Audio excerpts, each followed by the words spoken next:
Hello. Hello, am I audible? Good morning, sir. Good morning, Dr. Pradeep. Good morning, ma'am. This is Pradeep. Okay, sorry for some few technical glitch. And No issues at all. Yeah.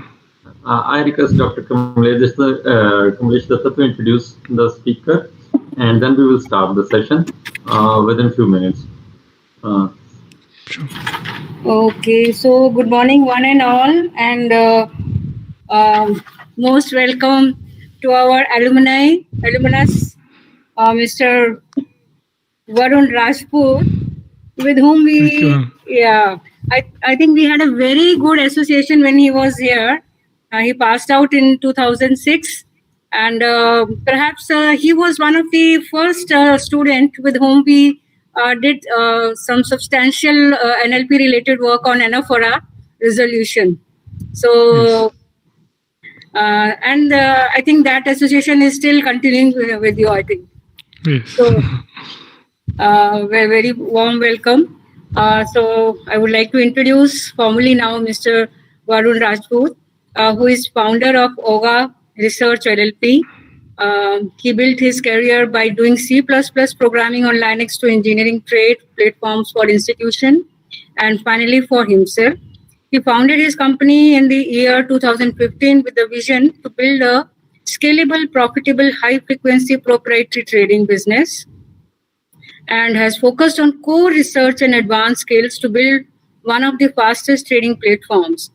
And their platform runs the quantitative algorithms on their in-house platforms to trade into Indian market. So he graduated in 2006, and so far as I am not wrong, he was the topper of our batch, and he was a recipient of Director's Gold Medal also. Yes, ma'am. Right? Yes, so ma'am. Yeah, so he was actually participating in quite a lot many activities like Srijan's editor and all. Yes. Oh, so lot of memories. I think I'm able lot of memories. A lot of memories. Lot of memories, and we organized several courses where you people very actively participated and conducted those programs also with me. Yes. So warm welcome, and thank you, ma'am. So this is a short-term course on natural language processing with machine learning, and from industry, I think when it comes to the application, finance is the most closer to people. Exactly. To everyone. Yeah. Okay, so I hand over to you. Thank you, ma'am. Yes. So I will just start with the quick introduction of myself. And as ma'am said, I am an alumnus of NIT Hamirpur. I passed out in the year 2006. Initially, my career was in working at Wipro Technologies. Then from Wipro, I moved to Goldman Sachs, worked there for 4.5 years. Then I worked into a startup which was in high frequency trading. And then in 2015, I started my own company. I am the CEO and founder of OGA Research LLP. So we just took a leap of faith to thinking that we have the skills to build C++ trading platforms, and that's all. Just on grit and determination, we started the company, and we are now 5 years running the company with about a team of 30 people, with quantitative guys, C++ developers, and currently we're trading Indian markets, and hopefully by end of year we want to get into international markets in order to capture the international volatilities that are going right now because of COVID and US elections and all that. So that is the plan right now. The memories that ma'am touched about, I would like to talk about a little bit on that, and then I will start presenting. Definitely had a lot of memories, and the guidance she provided and other teachers provided to me was immense. And especially whenever I call ma'am, I say her about software lab that she took and the NLP course that she took, the NLP project that I did under her. And I really, sometimes I regret that the search engine problems that she gave in the software lab when she saw that, okay, we are solving the problems and she should improve the level of problems. And then in the final year, we got all slack thinking that, it's final year and we should relax. And we didn't do those search engine problems then. And then I thought it all was all in the good interest, and everybody who's there, just follow your teachers, get it done no matter how hard the problem is. So very thanks, ma'am. Thanks for all the guidance and for all the years that I spent under you, and definitely all that has helped me to be where I am right now. Always welcome. Varun, when you will be presenting your presentation, Yeah. so on the slide, no, you pin up that one, no? Pin that. Okay, when you will be. Okay, we'll just try to present the whole my entire screen. You but you pin that one because the problem is. So are you able to see my screen right now? Yes, sir. Yeah, it's Yes, okay. sir. Yes, sir. Yes. Yeah, it's fine. Okay, it's visible now. Yeah, it's visible. Wonderful. So essentially, like I will be talking about machine learning, and some part of it I will touch upon how we are applying machine learning in the financial markets. I would like to set the expectations right up front that I am not an expert of the field. So I would like this to be a more of a dialogue wherein we can discuss. And if any mistakes I commit, please feel free to correct them. And it should be more for dialogue, and I'm not an expert of this field. I have created this presentation using the slides from a course from Columbia Engineering that I did, and I passed with some good grades there as well. So I took the liberty of using their slides, and that's how I prepared this material. So the agenda is going to be like I will first deal with some mathematical aspects of machine learning. Then I will just go into giving a brief of high frequency trading and application details. I'm talking about what exactly we do as part of high frequency trading, as part of the execution of and the implementation of high frequency trading is.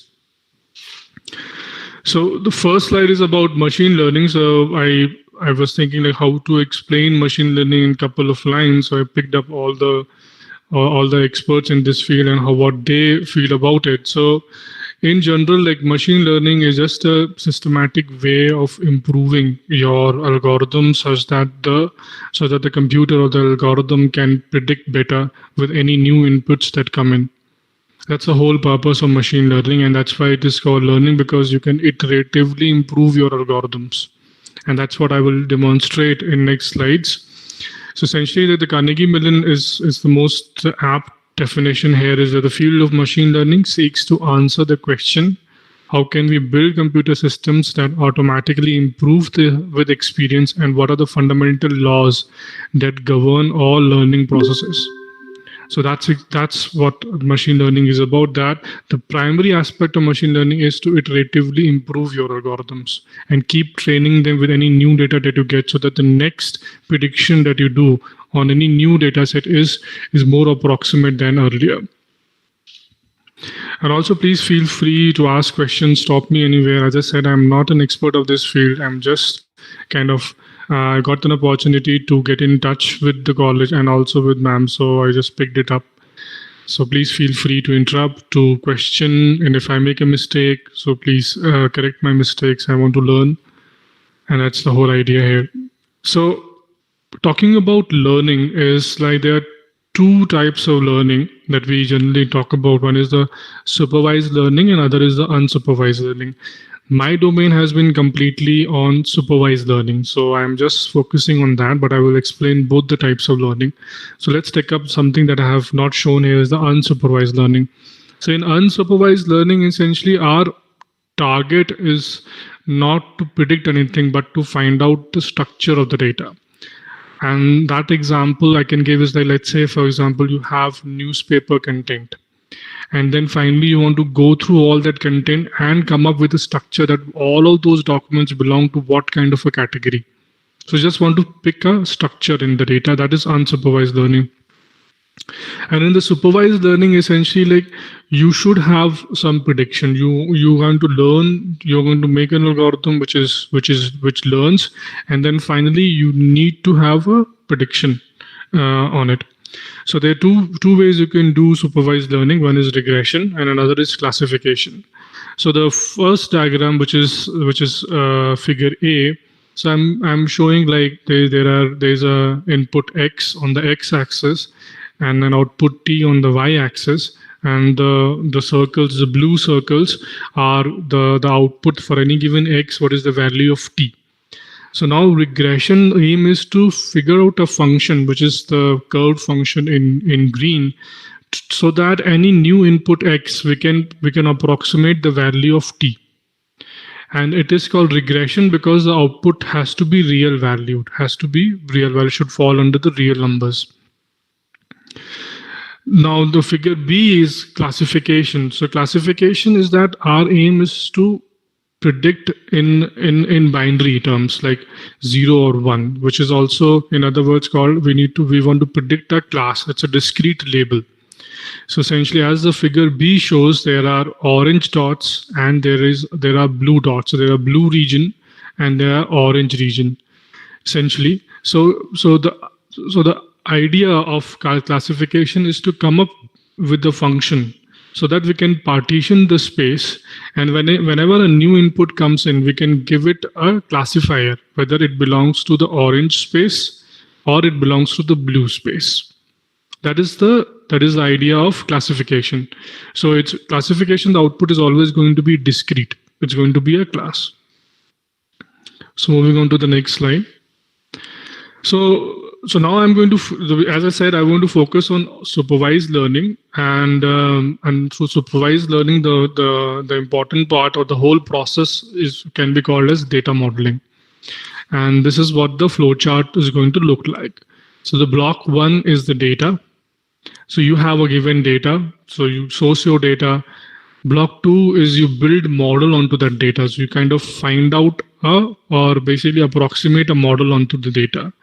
And block 3 is then you train the model. So every model will have some unknown parameters. The block 3 is about using the input data to find out those unknown parameters in order to make your algorithm more efficient. And block 4 is then to actually predict. So if we have to separate out or differentiate supervised and unsupervised learning, then the major difference will come in block 1 and block 4. So block 1 is like the supervised, unsupervised, the data is going to be very different. And in block 4, as I said, in unsupervised learning, you're just trying to figure out a structure for the data. And in supervised learning, you're actually trying to predict something. So another is like block 2 is like there are multiple approaches to build your model. It can be a probabilistic approach or a non-probabilistic approach. What you pick is based upon your knowledge of the data. And block 2 and block 3 essentially is like block 2 is like you're building the model, and block 3 is you're using optimization techniques to kind of optimize the model. So I hope this is clear. So I move to the next slide. I am audible? Yes, sir. Yes, sir. Okay. Because I made my screen, I'm on full screen, so I can't see any video of the audience and also. So now I'm going to discuss a bit of the math of all these 4. So, and this is just a rush slide. So what we do is, like, let's say we get some data, and we assume that the data follows a Gaussian distribution. Gaussian distribution is like it's going to have a normal curve, it's going to have its mean, and it's going to have its covariance sigma. And if you sum this mean, the mean should be equal to 1. So the block 1 is that we say that, okay, we have a data which is x1 to xn, and each of these xi is a d-dimensional vector in R. R is a real number set. So it's a d-dimensional data. So here I will basically discuss, because many a time the real life problems are multi-dimensional. And I will try to link it to the data that I generally work with, which is the financial markets data. So, but this can all be like, we can all be very easily done in with the unidimensional data, but in real life, it's all multidimensional. So the block 1 with respect to any data is like, we will say, okay, we have n number of observations or data points, and each of these data point is a d-dimensional vector in R. And the block 2 is going to be Block 2 is going to be that we kind of approximate a model. We say that, okay, fine, we got the data and we are kind of taking an approximation that the data follows a Gaussian model, and we have an assumption on the data itself that it is IIDs. IID stands for independent, identical, and independently distributed. That's a very important assumption that we take when we think about Gaussian distribution, and that means that the two data points are not related to each other. It's like a coin toss. So when we toss a coin, the output of the toss is not dependent on the previous toss. So that was, as simple terms, what means when we say the data is IID, which is independent and identically distributed. So we take an assumption that the data is IID and that a Gaussian model can be applied to it. Now the third block would be that we have to find out the unknown parameters of the model. So any Gaussian model will have its mean mu and the covariance sigma. So the maximum likelihood, we're going to use the maximum likelihood technique to kind of find out the best possible values of mu and sigma, so that we have the best possible probability distribution, and hence when we predict for a new data, we get the output is approximately close to the real output. So we're going to use a maximum likelihood approach. And block 4, because it's just a random data, just a hypothesis, so it's kind of, we're leaving it undefined right now. Little bit of maths, so I'm not going to much of equations, so I've just put in here that the probability distribution of a Gaussian function, given that a Gaussian distribution, given that its mean is mu and covariance sigma, can be written in matrix form like this. So it's a very straightforward equation that is very readily available. Proof and assumption all are available on the internet. So it's very easy to get it. So I have not bothered about getting into those derivations here. Central movements of the whole model is that the expectation of a Gaussian input is equal to its mean, and the covariance is equal to sigma. That's very likely, and the way then the real life implementation of is that the curve that is what is the figure here, that the distribution, if you plot it, is going to be a normal curve, and most of the data, the density is going to be maximum in this region, so it's more highly likely that the outputs will fall here for any given new input. So I'll move on. Yes, please. Sir, can you please again tell about the maximum likelihood, the block 3? Yes, I will cover up in the next slide. Okay, so I'm going to explain the maximum likelihood. Okay. Yes. So we pick up a probabilistic model. So there are many ways like you can do anything. So you can do non-probabilistic way of wherein like you will use real inputs and keep on putting the real input in your models, right? And then figure out using all the manually to figure out which is the best value of your unknown parameters, which gives you the optimized results. That will be a very straightforward non-probabilistic way of doing things. But if you know of a probability distribution function, you would rather apply a probabilistic model. So the probabilistic model, in a way, the mu and sigma can be represented as theta for conciseness. So a probability distribution can be written as P for probability distribution P for x given theta. And if you see that all of these, the probability distribution, because for every theta, it's going to be a different distribution. So it's a kind of a family of distributions, and we are trying to figure out the best theta, the best distribution, by which using which our prediction is the most accurate. So as I said in the previous slide, the model Gaussian distribution of P for x given theta can be written as this, where theta is equal to mu and sigma. So now we made an assumption that the data is IID, which is independent and identically distributed, right? So every xi can be approximated by P of x given theta. So that means that the joint probability of all of the observations can be the product of individual probabilities. right? So the straightforward probability rule that if you have your inputs or your events which are independent and identically distributed, then the joint probability of all the events can be written as the product of the individual probability. So we is using that particular idea that the joint probability of all the observations from 1 to n, that is our data set, can be represented as the product of individual probabilities. That's very clear. So now the maximum likelihood. So the maximum likelihood is what we're trying to say is that we want to maximize, we want to find the value of theta, where theta is a pair, which is mu and sigma, where the joint probability distribution function has its maximum. So we are not worried about what exactly is the maximum value. We are worried about what is the value of theta for which the function is maximum. And hence, so why we are thinking about that likelihood is basically like a probability distribution is giving you for any given x, any number of time you evaluate that function for any x, it gives you a value, gives you output value, and which is very likely to the real output. So you have, let's say you have a data set, so you have x and you have y pairs. X is the input corresponding to x. We have output y. So using the x, you've created a probability distribution function. Now every time you evaluate the function for any given x, you find an approximate y, the likeliness of the output to be close to y. So what we are trying to do is we're trying to use the value of theta. We want to find the value of theta by which that likelihood is maximum.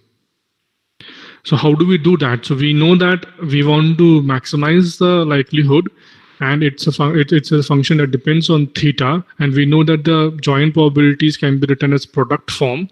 So essentially, like we differentiate the joint probability function with respect to theta and set it to 0, right? So basic calculus that that the function is maximum where its gradient is 0. So you get the maximum or minimum where the gradient is 0. Here we're solving for maximum. So we're kind of finding out the maximum peak where with respect to theta, and that is by differentiating the whole function with respect to theta and setting it to 0, and then solving it for theta. Does that answer your question that you were asking me about maximum likelihood? Yes, sir. So essentially, like just going over some terminologies here is not very, just that this is the way of mathematically it will be represented, is that a multivariate Gaussian data model that is d-dimensional vectors. So the inputs can be called as Gaussians or invariates or just plain simple inputs, and those are d-dimensional vectors in R. And then we need to find the unknown parameter, which is mu, which is also d-dimensional R, and the covariance sigma, which is a d by d matrix.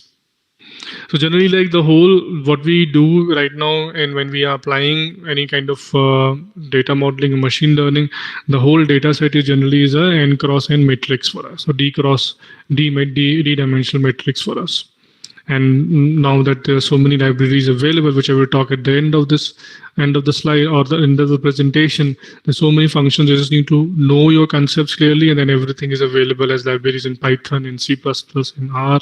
So you can very easily do all of this maths. So essentially, and we have assumed that the model. So basically, like the block 2 is that we have picked up a Gaussian distribution model, probabilistic model, and we have also assumed that the data is identical and independently distributed. So now we have the probability distribution function P for x given mu and sigma, which is written as this, xi approximated by this probability distribution. And now what we are saying is that the maximum likelihood solution is that, so basically like here I've just skipped a couple of things. So if you look at this particular equation, and if you use the logarithmic trick, you can convert this whole product into summations by taking log of the entire equation. Right? So it will come down to this particular notation. So I've taken log, and it becomes a summation of y is equal to 1 to n, which is your data set. And then you're kind of differentiating the whole thing with respect to mu and sigma. So if you differentiate with respect to mu and set it to 0, you solve it for mu. And when you differentiate it with respect to sigma and set it to 0, you solve it for sigma. So Sir. I think, yes. Sir, in the previous equation, for the maximum likelihood, you have taken the log on both sides, but log on 0 will be infinity. Yeah, that's correct. So essentially, like, we are taking log only on the probability side. Okay. Like, which doesn't change anything. So basically, that's why I was explaining that we're targeting the argmax. So thanks for that. So we're targeting the argmax. So we're kind of not worried about what exactly is the function would be. We're finding out the point where the function is maximum. So it doesn't change anything, right? So because we're not evaluating the function itself. Okay, so we take a log of the probabilities. Yes. So we are basically taking log on single side for just calculating the maximum likelihood function. Yes. We're taking the log of the probability, this product probabilities, we're converting it into summation by taking a log. And then that particular equation, we're then differentiating with respect to mu and sigma. Okay. So if you basically, as I was saying last, that if you differentiate it with respect to mu and solve it, you will get the output as this. And if you, which is summation of each of these vectors, which is just the mean essentially. And then if you solve it for sigma, you get this is basically you subtract the mean and you take a dot product, the matrix and the transpose the matrix product and sum it. So that proof is readily available on internet. But the important point that I want to highlight here is that whether whatever approach we have taken is correct or not. So you picked up a function, you picked up a data set and you assume that it is a Gaussian distribution, that it follows a Gaussian distribution. Generally in real life, it's very hard to get data which follows a Gaussian distribution, but for the to put the technique to beginners, this is the way they start the course of machine learning, that they pick up something and then they illustrate that what exactly is the problem and how it is so separated from the real world. So, and then we took a model assumption that it is a Gaussian, that the data can be represented by a Gaussian distribution. We took an exam. We took an assumption. Yes. Sir, here the sigma value we are getting from the it can be proved that is 1 by n summation of I equal to 1 to n. It can be proved.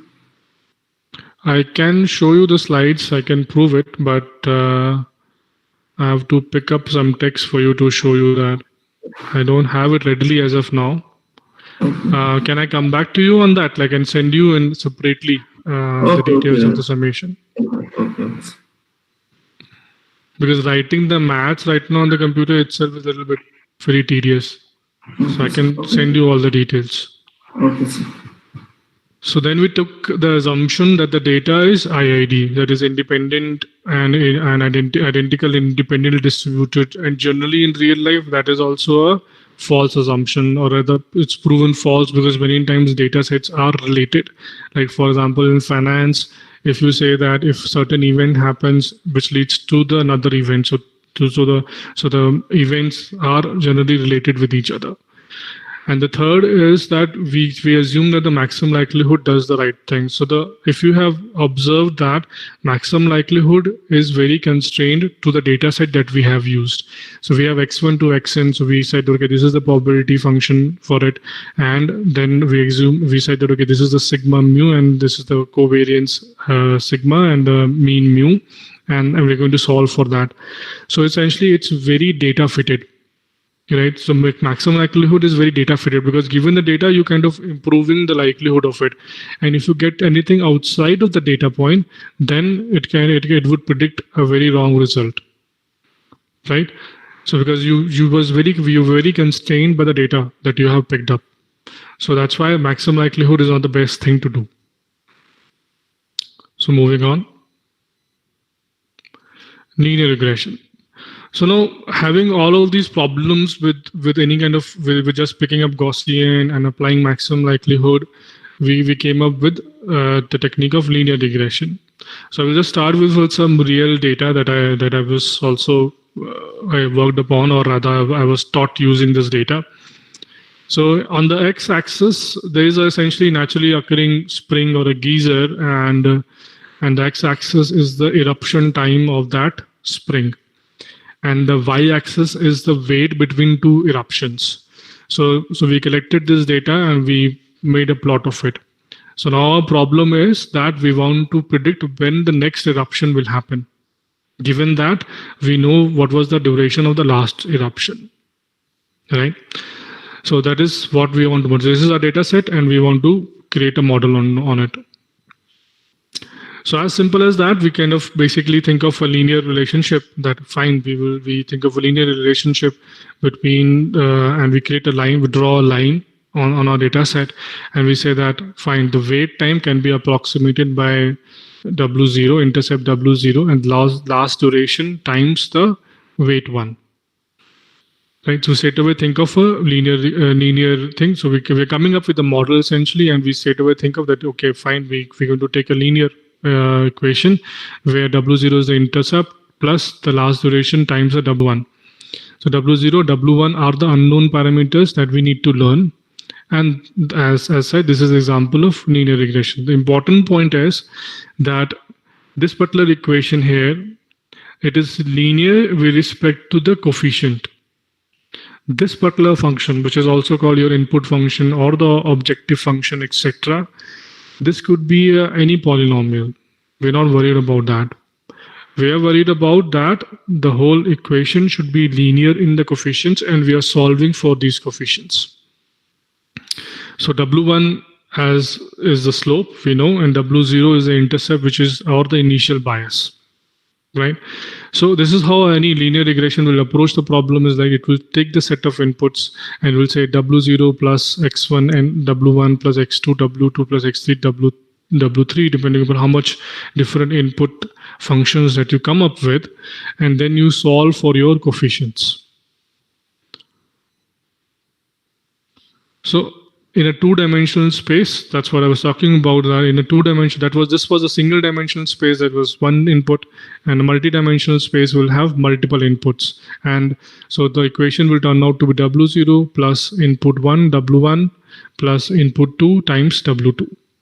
And then the whole of the W1, this is going to be a plane. So it's going to be a plane of, and the points here, the black points here are the values that your function is predicting, and the values on the point are the training output on the given data that you have the output for. So this would be a two-dimensional space then, and then you can do any number of dimensions. Sir. Yes. Sir, here you are telling that W1 and W2 are basically the slopes for the linear equations, and W0 is the intercept, which means the initial point, W0. Yes. Yes. Okay.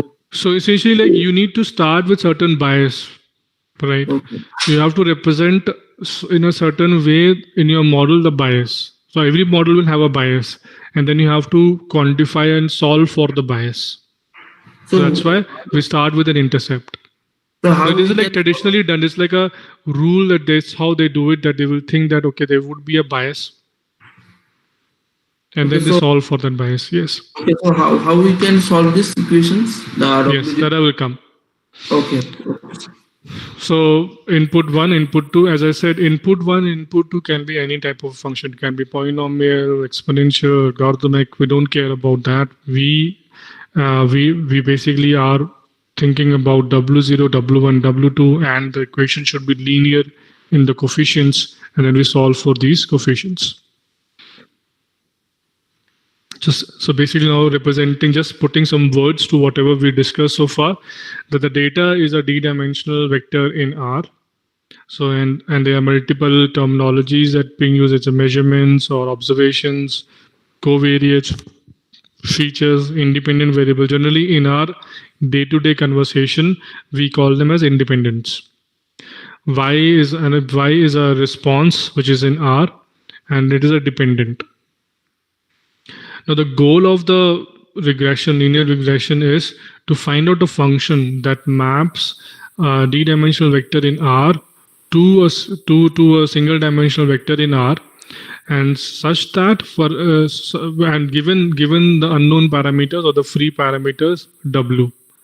So what we are trying to do, we're trying to approximate Y, right?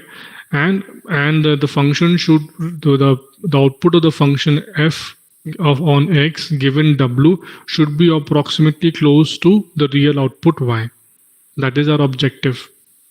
And the closer we get, and this whole approach of closeness or correctness to Y gives us, we build the inference algorithms or the kind of your method of learning. The block 3 in the flow chart is that particular idea or the aim helps us to determine the free parameters W. So definition of linear regression is that it is a method called linear if the prediction f is a linear function on the unknown parameters W. So the closeness of the real output Y and the evaluation of X, that particular aim of closeness, that is how accurate it is, gives us an opportunity to get the best value for W. Again, same as what we were doing in the maximum likelihood case. How do we do it? So essentially, like, we build a model, which is essentially linear regression model, which essentially is like for every yi, we're kind of evaluating for every xi, we're kind of evaluating the function f given w, so it can be written as w0 and summation of wj. So essentially, like wj, we are multiplying it by the dth dimension of the observation xi, and then basically we're doing a dot product. So we're doing element by element product and then summing it all. So it will turn out can be easily written as this particular notation. So the next part is that we're doing the model learning. That is that we have a training data, which means that we have a pair of x1, y1. So each of x1 to xn, we're evaluating the function, and our function is going to predict its own value, and we're going to see how good that value is with respect to the real output yi. And in order to improve the prediction, we're going to find out the value of w. How are we going? And that method of finding out the value of w, which basically improves our prediction, is called the objective function. So in this case of linear regression and in the real world that we use the least squares method. It is also called the objective function in mathematical terms or in general technical terminology. So what you were asking, how we will find out w, is that what we will do is like we'll find out our errors. And then we will say that, okay, we're going to reduce the sum of square of these errors. So we're going to, using this approach of that we have, or this aim that we have to minimize the errors, we're going to find the best w where the error is minimum. And that is the least squares method. So what we do is, like, the previous notation of arg minimum or arg maximum. Here we're trying to find out arg minimum. That is that to say that we are only interested in the value where the function is a minimum. We're not interested in actually what the function evaluates to, but we're interested where the function we can get a mean of gradient of 0, and the value for w where it is a minimum is our best value for w that we will use in our model. Right. So this is what we do. So this is the least square method. As you were asking how we would find w, we're using the least squares method technique to find out w. So this whole error function is being written as L here. So here is the geometric or the pictorial representation of the errors. So you can see the plane, the values on the plane is your real outputs. And these red dots are the prediction made by your model for each of the inputs, that data set that you have. So the distance between the red dot and the plane is your error. So you're taking the sum of square of all of these errors and you're minimizing it. And when you do that, you solve for w. Right. So moving on. So in a two-dimensional space, this is it. So basically, like, this slide talks about a real-life case as well. So let's say you want to figure out a relationship between income education qualification, and seniority. So you basically create a data set, you talk to a lot of people around you, and you capture 2 data points, their education and their seniority, 3 data points, their education, seniority, and then their income. So now you want to come up with use linear regression technique so that you can find out the relationship between income, education, and seniority, right? So you come up with this, income is approximately equal to W0 plus education times W1, seniority times W2. And then again, the least square methods of figuring out, you solve for W0, W1, W2, and then for any new input, which is you get a new input, which is education, seniority, you can predict the person's income. So the important point to be noted here is that it says that as education seniority goes up, income goes up, right? So it's not a causative action. It just says that there's a correlation between the data. So it's just all the linear regression is trying to do is that it doesn't do any causation. It tells you the correlation. The data is correlated. So hence when you model using linear regression, you always find the patterns and the relationships in data. So that's just a real world example of showing it that what would the real life problems be like. So coming back to our solving for W, sorry. So we have data points, which is xi, yi, which are our d-dimensional vector, where xi is a d-dimensional vector in R, and there's a response, which is a response, which is the output, yi, which is a scalar in R, or a single dimensional vector in R. So we believe there is a linear relationship between xi and yi, which is the way we form our model. So we say W0 plus xij wj, j is equal to 1 to d, where d is the dimension, and plus epsilon I. Epsilon I is our error, which I was talking about, right? The distance between the red point and the plane. So then instead of approximation, it becomes a equality, right? So this was your function, which is predicting the value which is predicting the output. So this particular value plus the error, then it becomes an equality equal to yi. So you're training your data. So if you solve for, so essentially what you're trying to do is that your least square is summation of these errors. So if you substitute the value of epsilon I using this equation here, it becomes this, right? Now again, what you will try to do is you will try to minimize this function with respect to all of these W0, W1, WD. Right, and again you will take the differentiation, straightforward things, very straightforward calculus of differentiating this particular function with respect to these very free variables W0, W1, WD, and setting it to 0 and solving for that particular variable. So least square objective function can be written as I is equal to 1 to n yi W0, just a repetition of the last slide. Using vector notation to simplify the math, it can be written as this, where the T stands for transpose.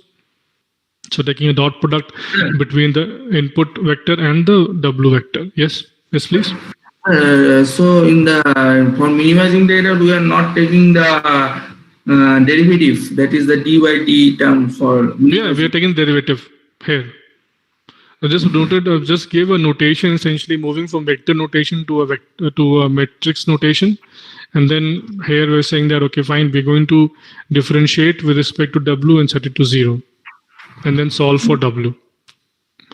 So here in the original instance for objective function, here we are taking in the previous slide, that is we are just expanding this term yi square. Yeah, we're just expanding that. Yeah, we're just expanding it. We're just defining our objective function, which is the least square function, L. That's all we're doing. Now we're going to solve for W. How we're going to solve for W is we know that we need to minimize this. And we're going to find the point W where this function has a minima. Okay. So again, we do differentiation, and I'm just skipping all the maths and using all the matrix notations. You come to least square W equal to this. Very concisely, you can put, which is the next slide.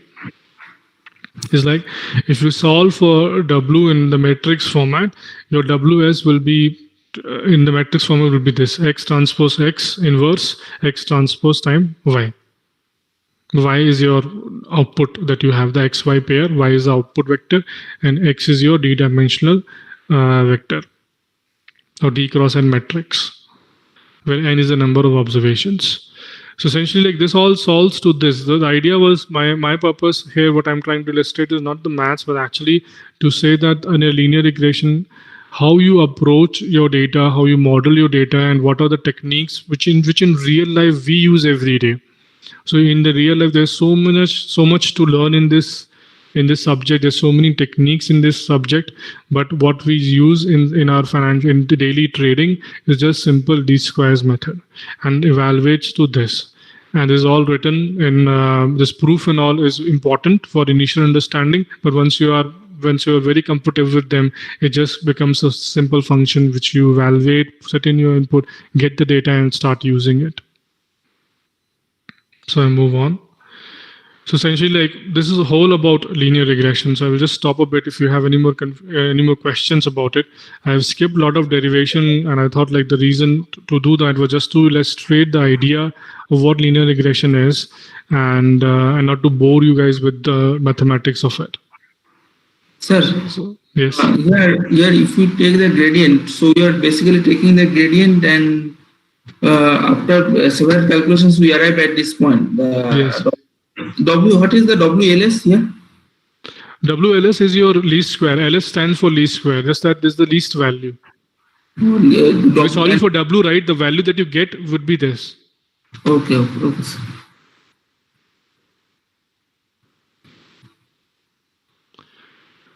So talking about what we do is like, so I founded, as I said, I am a CEO and founder of a high frequency proprietary trading firm. And so I will explain you what exactly is trading right now. So generally, trading is not gamble, just like poker is not bluffing. It's all mathematics. So from the initial days of outcry market, wherein you go to an exchange and there was a ring, people used to shout and then trade among themselves. Things have changed a lot from then to make it completely automated and electronic.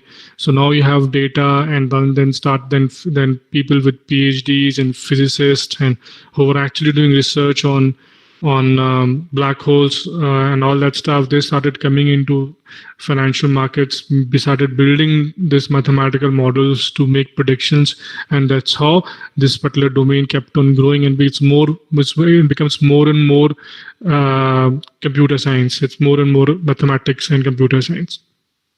So the entire trading can be categorized into two categories, which is the algorithmic trading and the non-algorithmic trading. So algorithmic trading is always wherein you have an algorithm which kind of finds out when to buy, when to sell. And non-algorithmic trading is like many of the times, like it's like a technical trading, right? So you have those technical indicators. Let's say if you guys, any of you do any type of a trading, then you get a software on your phones or on your laptops from your broker, and you do certain charting or any technical analysis, and using that you think of that, okay, I will buy this particular stock, and then when the time is right, I will sell it and make profit in between. So that will be a completely non-algorithmic trading. Even non-algorithmic trading also, people have become very systematic in their approach. They build a process of how to understand and how to find out at what point to buy and what point to sell. Algorithmic trading is completely about building algorithms, building a software which will get the data input, and using the data, it will do certain statistical maths, which is linear regression and all that stuff, and kind of figure out a way of finding out what is an order, when to place an order, and when not to place an order. Out of this algorithmic trading, the algorithmic trading can then be divided into multiple categories. And all those categories depend upon how long are you holding. So I will explain you. What happens, like when anybody, like all the retail people, like people who are, or institutional people who are basically punching orders using their software provided by their broker, or they're calling someone to buy certain securities or stocks for themselves. All of that becomes an order, right? And that exchange sends to all to everybody else. Everybody else keeps getting information what everybody else is doing, right? So that becomes a lot of data that keeps flowing over the wire, right? So when you find out that, okay, that's the price is this, the someone is buying at price X and someone is trying to sell at price Y, so you think of, okay, I will buy at X, and then later on when the price go high, I will sell at Y and make the profit. So the time period that you hold your trade, your buy trade, that is an important characteristic to differentiate the algorithmic trading algorithms. So if you're holding periods, we call it holding periods, that the time period that you're holding a particular trade. So you saw that someone is ready to buy at X, and your algorithm said that, okay, if a buy at X is going to be a profitable trade, so you basically buy at price X. Now you got a trade. We call it a trade. A trade is just a matching between a buyer and a seller. So you got the trade at X. Now you're holding it for a certain period of time. Because your algorithm says that hold it till this period of time until the price goes there, and then you sell it. That holding is that time period is called the holding period. So if your holding periods are very small, like a second or 5 seconds, it is a high frequency trading. As the name suggests, high frequency, like the frequency of number of trades that you do is very, very high. If your holding periods are like between 15 minutes to 30 seconds, 30 minutes to an hour, we call it as a medium frequency algorithm. And if your holding periods are over days and months, then we call it long term. So your hedge funds or your PMS, the portfolio management services, all of these, they fall into the long term algorithms, right? So they are a lot of these PMS are also doing a lot of technical analysis, but now everybody is doing algorithms and all figuring out when to buy, when to sell. So that is all coming into this, into long-term algorithms. So what we do here and what I'm trying to talk about here is about high-frequency trading. So high-frequency trading holding periods are very small. So essentially, like it's a speed game. It's like a F1 racing. Right, so you need to be really fast in getting the information, performing your maths, and figuring out, okay, this is the point I want to buy, and then figuring out this is the point quickly. Then you have a holding period in that you predict that, okay, the price will move here, and then you sell at that point. And you do it a million times during the day, making small profits, and then you make good profits at the end of the day. So it has characteristics, and the characteristic is that it is super low latency. With respect to the network, with respect to where you're hosting your servers, there are certain terms I've written here is like co-location, high-speed direct electronic access, low latency system determination, generation, execution of orders without any human intervention. So co-location is a term which we use is that every exchange, for example, the National Stock Exchange or the Bombay Stock Exchange, they provide a data center where they have a lot of racks, and then the members, the people who are member of the exchange, they are given the opportunity to put their server into their racks. So when any of me, you, or anybody else around the world in India, they're trying to place an order into the exchange, that particular order feed as a multicast comes faster to these servers that are set at the exchange data center. So if you want the fastest possible data for what everybody is buying and selling, you need to be at the co-location, right? So that is what the co-location is. So this is just a simple example of what exactly the data looks like. So what we do is, like, when we are getting all of these orders from the exchange as a multicast feed, we try to create a buy array and a sell array. So the buy array is a descending order of price, and the sell array is a ascending order of price. And the difference between the buy and sell is we call as the bid and ask spread.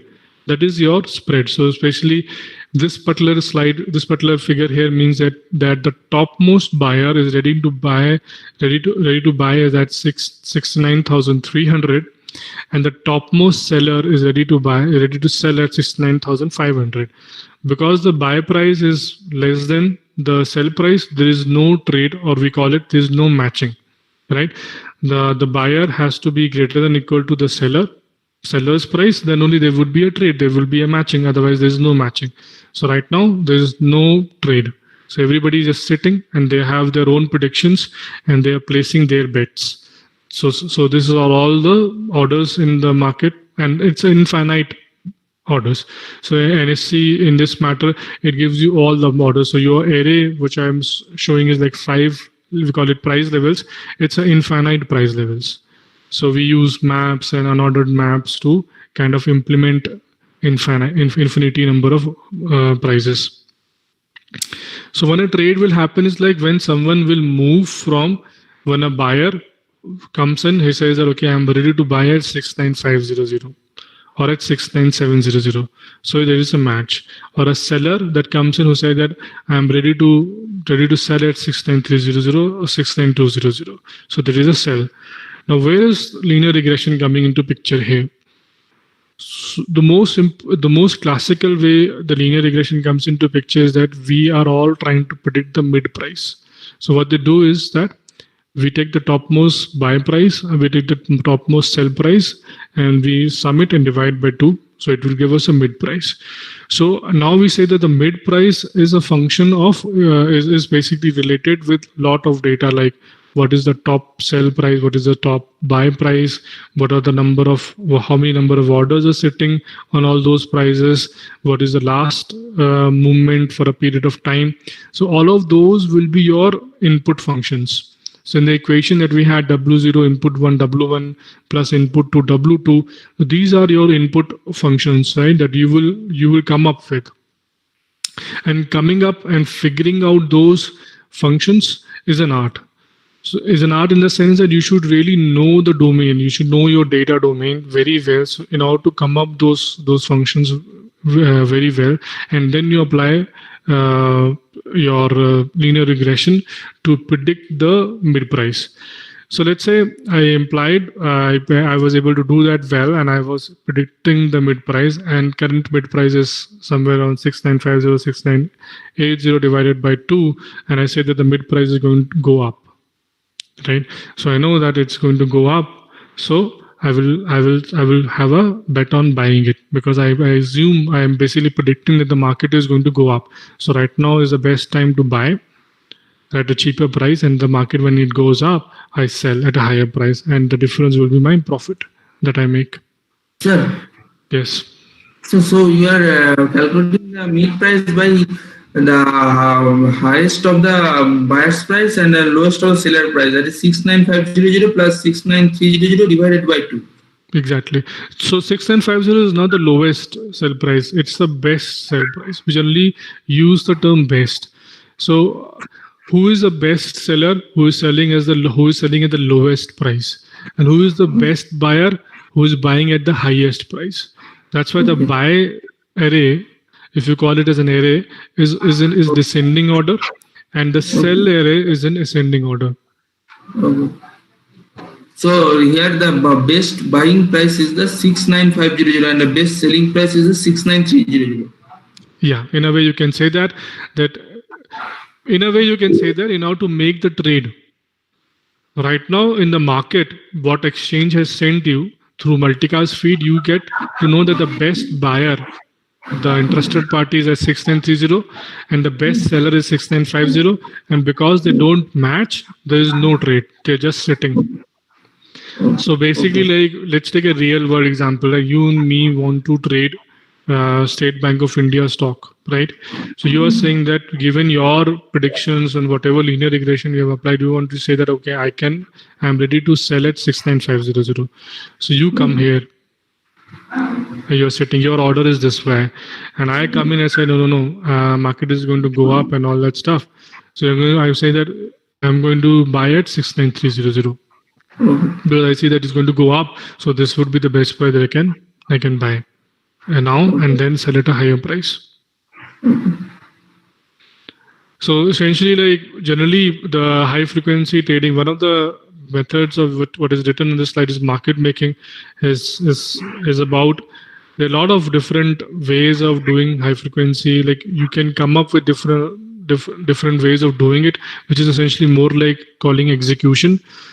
and one of it is market making. Market making is about like you basically place your orders on both the sides. So at any point of time, you are the buyer as well as the seller.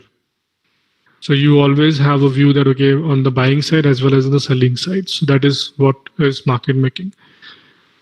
So essentially, like linear regression is coming in that what we do is like we are trying to put in a way to figure out what will be the mid price, predicting the mid price. So what we do is like we pick up last 1 second or last 5 seconds or last 1 minute of data. So we are listening to data, we're kind of storing the data, and we look at, okay, all the last 1 minute of data. And on this last 1 minute of data, we will calculate our input functions, which is what is the mid price, what is the average mid price over this domain, over this period, what is the change in the mid price. So those will be our input functions that we have already done. We put those input functions, and when we had trained our model during the training period, right? That is when we figured out the value of the coefficient W0, W1 to Wn. We already have the coefficient values using the training data. So now the inputs we set in, we get the predicted output of the mid price, which is the output, which is what this linear function is giving us. And using then we figured out that, okay, the current mid price is this and the predicted mid price is higher. Then we say, okay, fine, the market is going to go up, so let me be on the buy side. If the predicted price is lower than the current price, then we think that, okay, the market is going to go down, so let me be on the sell side. I will short first. So we say I will sell first. So I will sell at a higher price and then I will buy at a lower price. So this is how linear regression is applied in the real world of high frequency trading. Now, some of the things that I just wanted to add to it is like how it is all done, what is the execution of it. So the first and foremost is like overclock servers. If any of you are gaming enthusiasts, then you will know that everybody is right now overclocking their servers. So your mobile phones are generally underclocked, your laptops are underclocked, but when it comes to high frequency trading servers, we overclock the servers. So we buy the servers. We do it in-house essentially. So I have a systems team that does it for me. Initially, I was doing everything. So we basically increase the clock. So we say that the base clock is 3 gigahertz. Then we increase the clock to 4 gigahertz or 5 gigahertz and maintain the temperature of the server by using coolants. So there are a lot of coolers or liquid coolers available. And if you Google it on YouTube or you search on YouTube, you will find people doing all kind of benchmark using liquid nitrogen and all, but that's not allowed in the Exchange data center. Exchange data center follows certain regulations. So you have to have a very safe water-based liquid coolants that are attached to your processor. And we overclock the processor to about 5 gigahertz. Right now, our maximum speed is about 5 gigahertz. And this without any leakage, temperatures lying in a standard within standard range.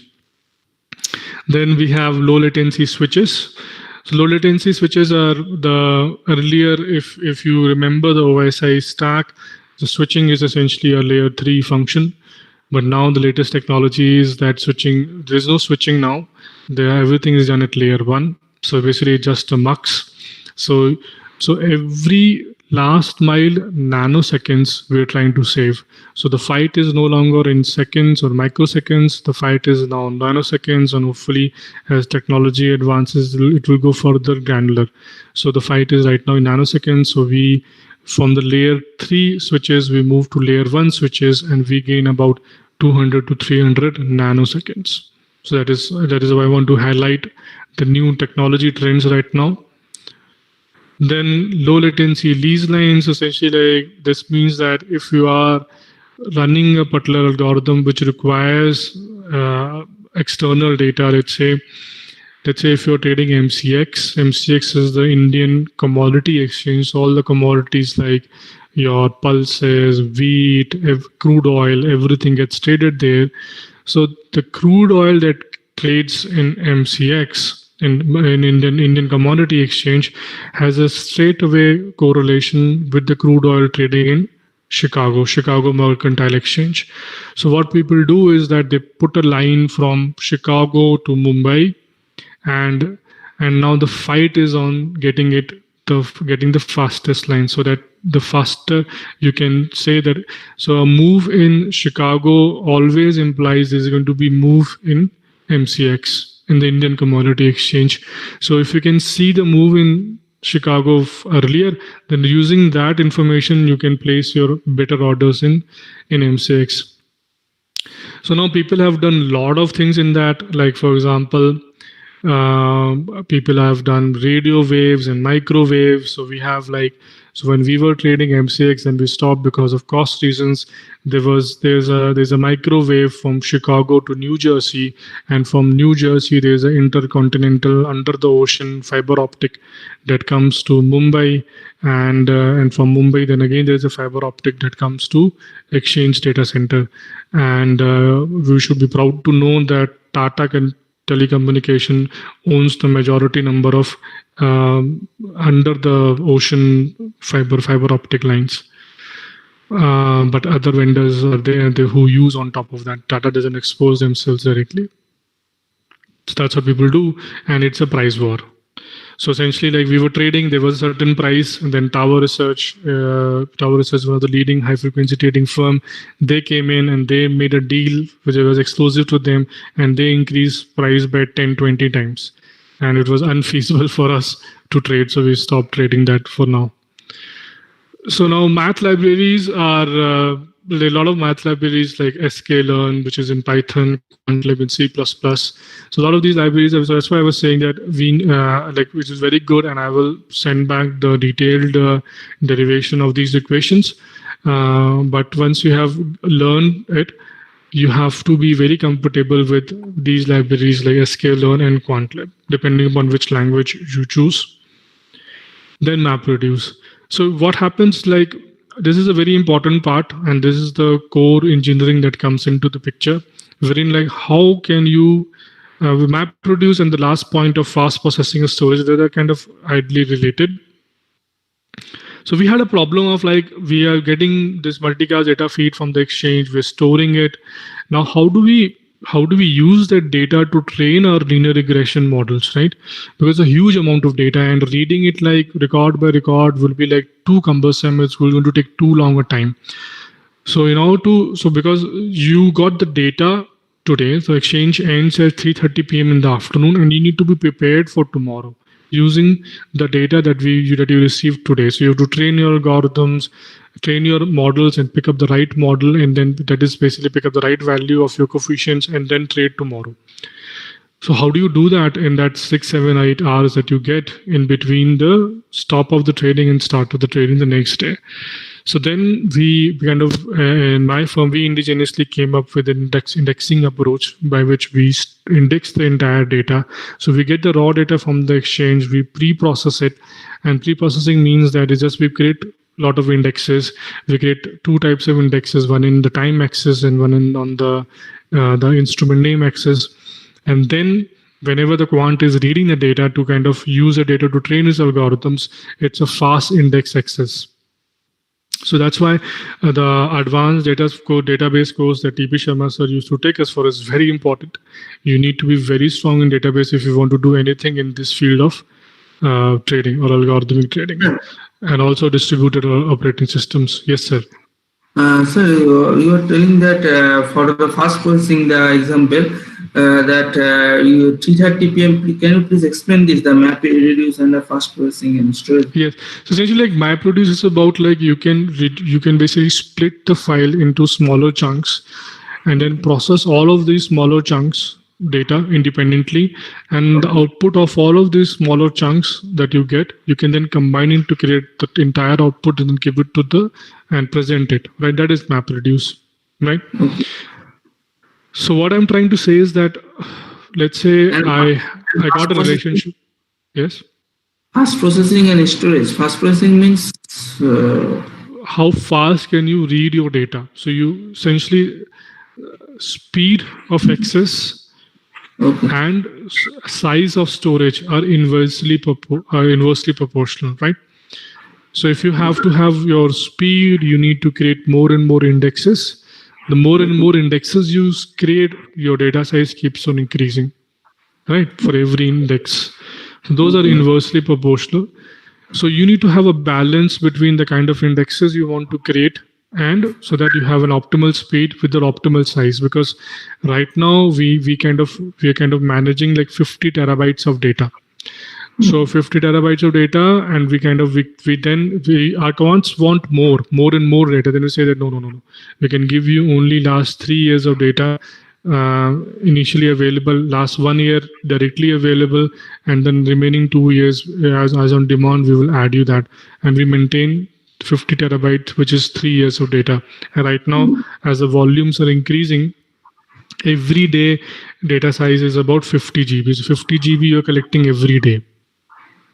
So MapReduce you need to apply, because as I said, that the metrics thing in that previous information is very, very critical. That means that if you, let's say a simple thing, you found out there's a relationship between State Bank of India, HDFC and ICICI. So you say that, okay, if State Bank of India and HDFC are moving up, as ICICI also moves up.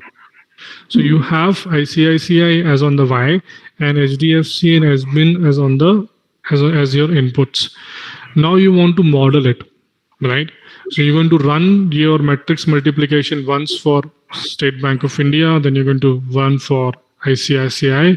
Then you're going to collect the results, combine it all to find out what is the move in ICICI, and then you have to look at the actual data and you see what is your errors, right? Hence MapReduce. So every time you're breaking your problem into smaller problems, collecting the results on those smaller problems, then getting it back. Another reason why I wrote MapReduce is that we have a farm. So we have a farm of machines. Now we have moved to Azure. So you would always require a grid, right? So a training doesn't happen on one single days of data. You generally require like 6 months of data to train your algorithms. 6 months into 20 the days in every month, you're going to run 20 days, and then every day you have 50 GB of data. The 120 into 50, that goes into like 5-6 terabytes of data that you need to process, right? So how would you process it? So you can't process it sequentially one after the other, right? So you will kind of spawn it over a farm. So for every day, that's upon you how you divide your independent sets. So you can divide it like day wise or symbol wise. Symbol is like ICICI, HDFC. So you divide it on that, and you run independent tasks on each of these nodes on the farm, collect the data of all of that, and then combine them and then infer using them. So that's why MapReduce, fast processing, optimal storage, all of this is what we use. I think that's all that I have from my side. Anything that we need to discuss, I can take up now. Sir, can you again explain in the first slide of the high frequency trading, you are telling about in the second slide the predicted value of the meat cost and actual value. Can you please explain how this for telling which time you should buy or which time you should sell? Can you please explain? Okay, so this is just the thing that I can give you trade secrets. So and whatever I say, you should not use it if you intend to use it for your own personal trading. It will not work. So what I was trying to say is that general use case, any linear regression model in high frequency trading would be predicting the mid price.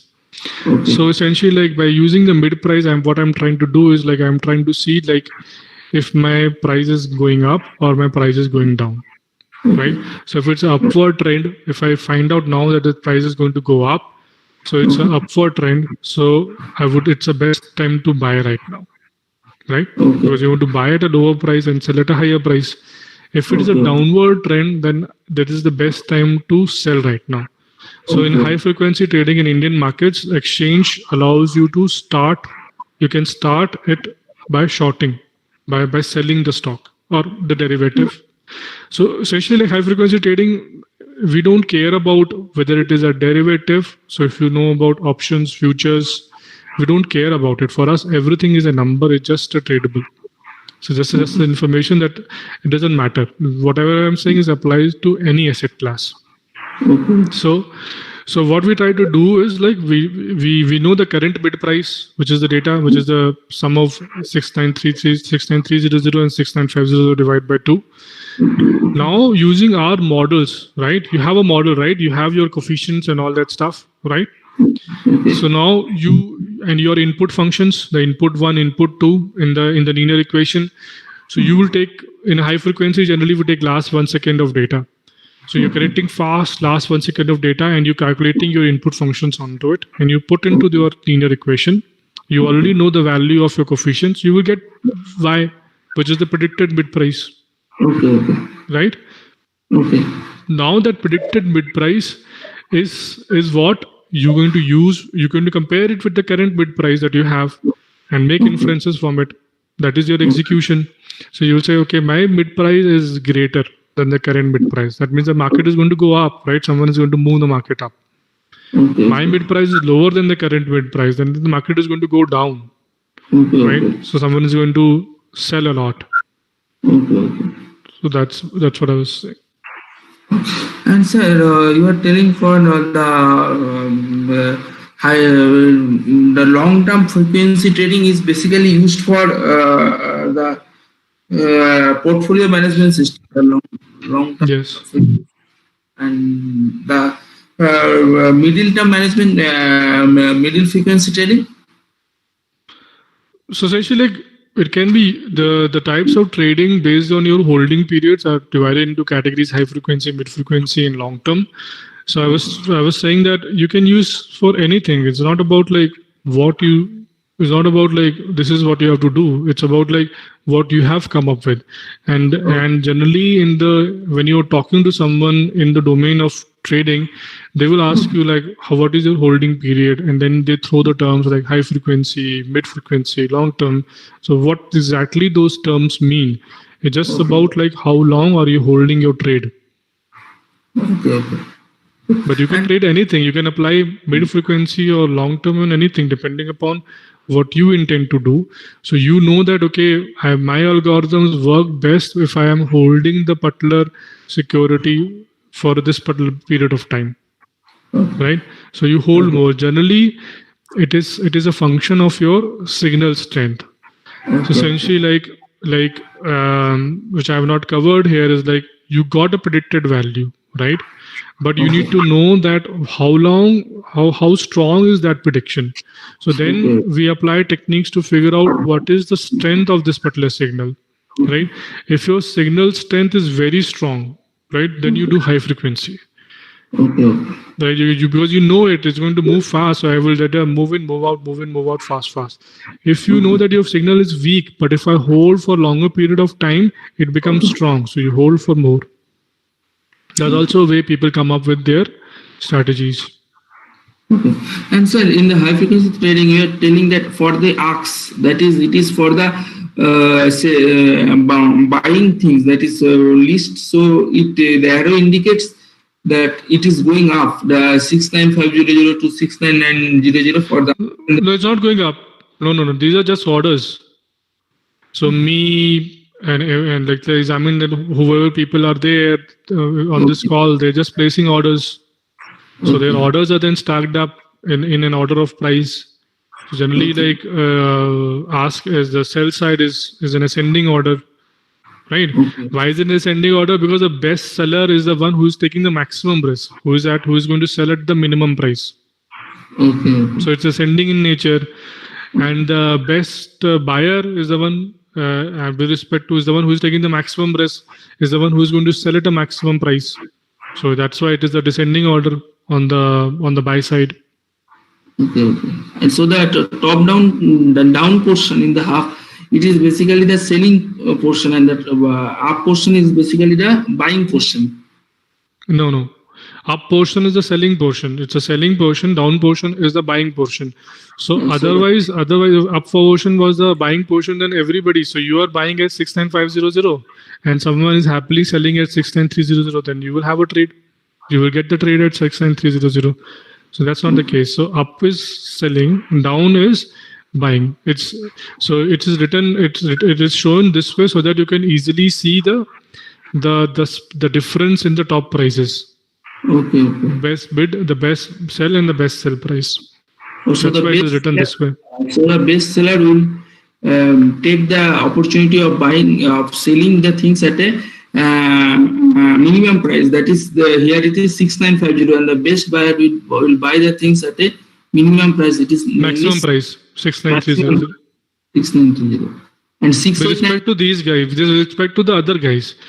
So someone is buying at 69200, 69100. So this guy is the best buyer, right? He's taking the maximum risk among all of these 5 guys. Okay. Thank you, sir.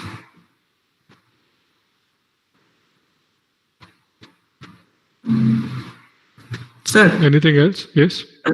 Can you give your contact email ID? Yeah, sure. I will happily send it to you. Okay, so I think any more questions? So I think we can thank Varun Rajput, Mr. Varun Rajput, who has given a beautiful insight into one of the interesting area, at least for academia point of view. And I hope at least the academia community would take care of this idea that they have the many applications, and finance is one of those applications where they can they have to contribute either as learning algorithms and even other form of the technologies which come from the AI field. So lots of thank you to Mr. Varun, and it was my pleasure on behalf of Computer Science Department, NIT Hamirpur. And we always welcome you, and we hope that you will be able to visit physically also at NIT Hamirpur. Sure, ma'am. Yes, and I tend to do some, pick some bright students for internship as well. Yeah, so we're getting some requirement on my side for interns. So I will get in touch with you for that. Sure. Okay, sir. So thanks a lot. And participants will meet at now 11:15. Fine. So you can have a break for a while. Okay. Well, I'm just few things I would like to share here. I believe some of the participants are very much in NLP area, working in various NLP fields. Can we have some information from these participants if they want to share, so that we can plan some kind of presentation by these participants also, what kind of work they are doing? Hello?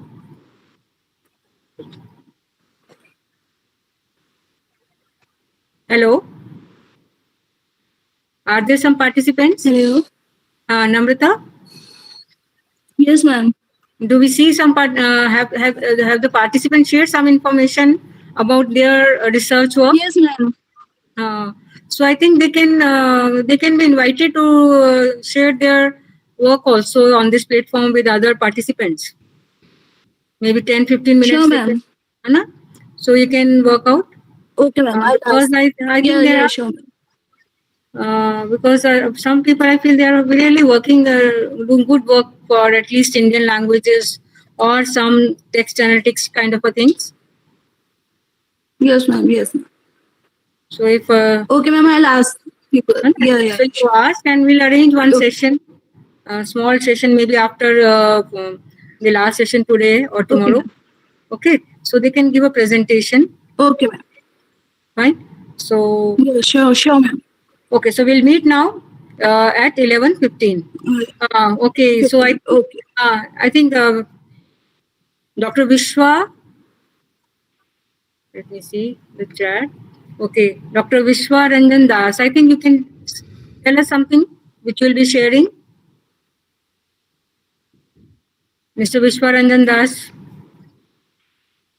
will you be able to share with us?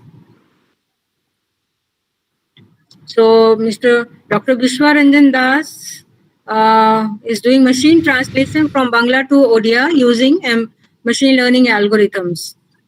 So, it will be a good opportunity to see this work also. Okay. So if it is, whenever you find it okay, you can share.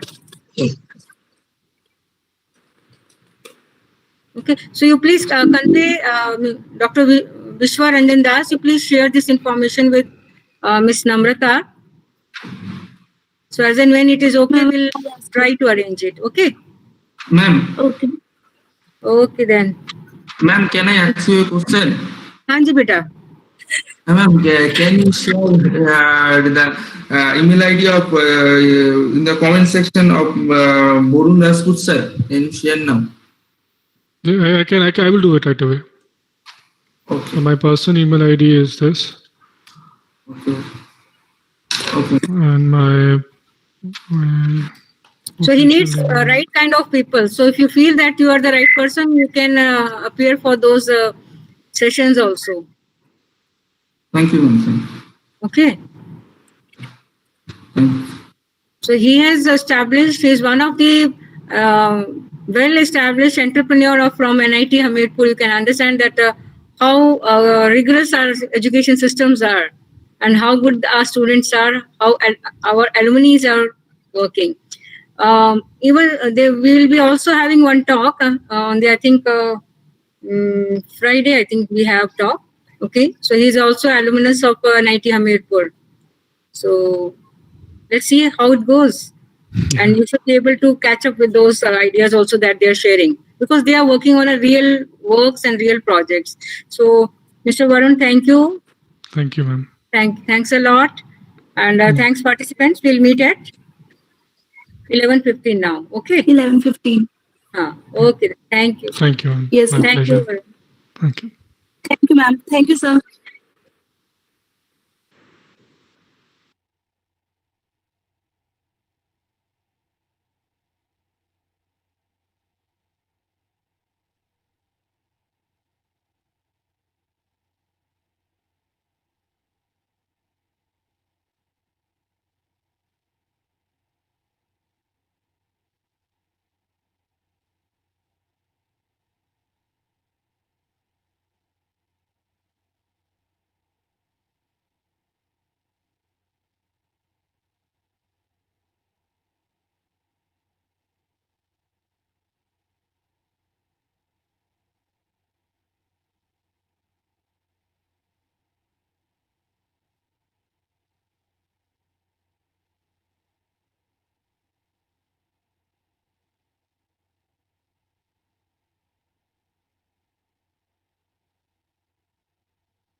Welcome, ma'am.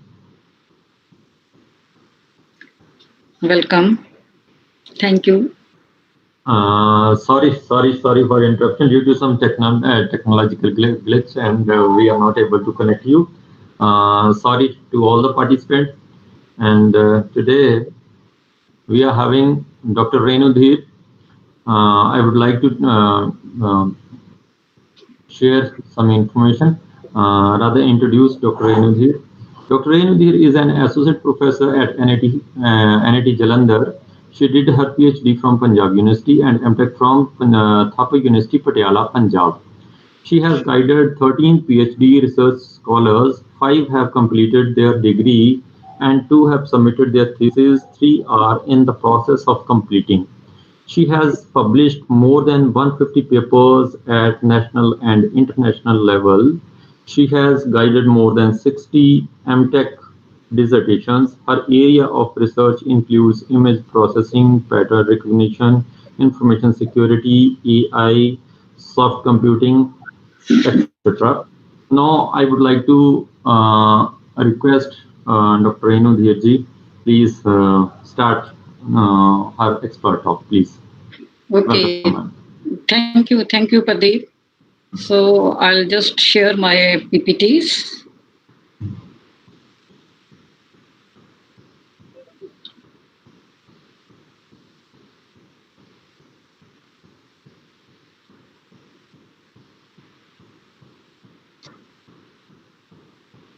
Okay. So I am audible and Yes, ma'am. Yes, ma'am. okay. Should I start? Yeah, sure, ma'am. Okay. So good morning, everybody. All mics are muted actually. Good morning, ma'am. Good morning, ma'am. Okay. So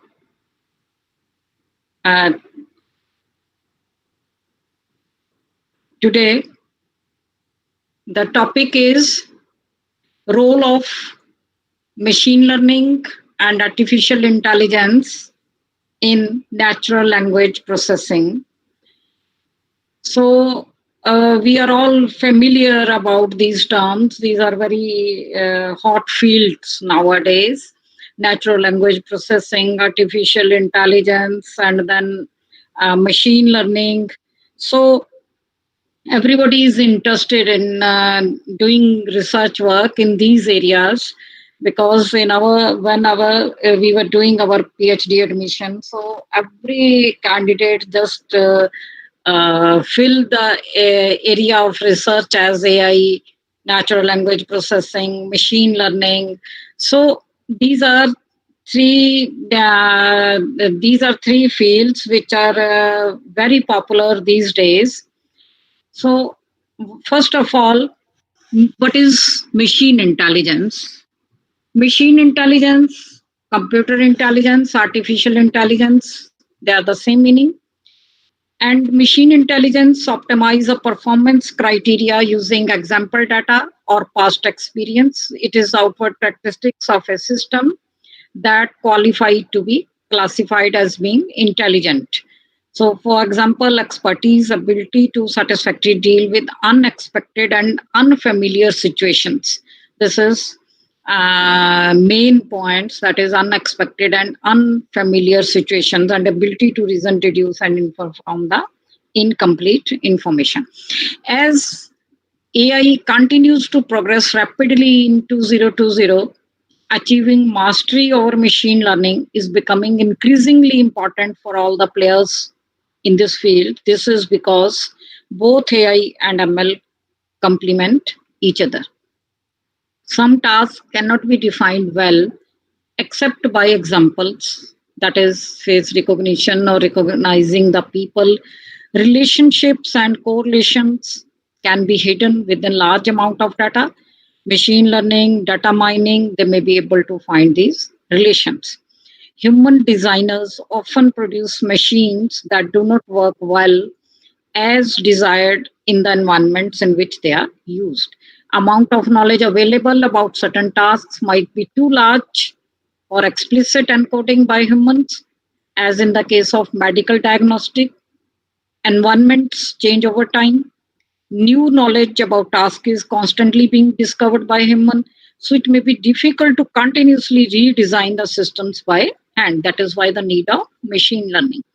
So unfortunately, there is still much confusion within the public and the media regarding what truly is AI and ML. Often the terms are being used as synonyms. In other cases, these are being used as discrete parallel advancements, while others are taking advantage of the trend to create hype and excitement as to increase the sales and revenue. ML is an application of area. Everybody is familiar with that. It allows software applications to become accurate in predicting the outcomes, and it's a subset of statistical techniques for problem solving. ML focuses on the development of computer programs. Primary aim is to allow computers to learn automatically without the human intervention. Then natural language processing. This is the use of the computers to process written and spoken human languages, and area of research and application that explores how computers can be used to understand and manipulate natural language, text or speech to do the useful things. Designing and building a computer system. Pardon ma'am Yes, please yes. ये थोड़ा सा slide cut रही है right side पे, थोड़ी resolution आप कम कर लें, थोड़ा छोटा हो जाएगा तो बीच में आ जाएगा आपकी स्लाइड। राइट साइड से कट रहा है टेक्स्ट। राइट साइड, हाँ राइट साइड से टेक्स्ट कट रहा है थोड़ा सा। हाँ जी, okay. few characters along the column, few characters ji.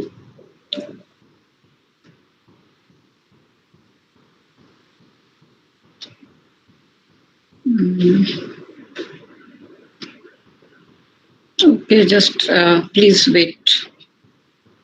Sure ma'am. ये स्क्रीन कट रही है। I must check it.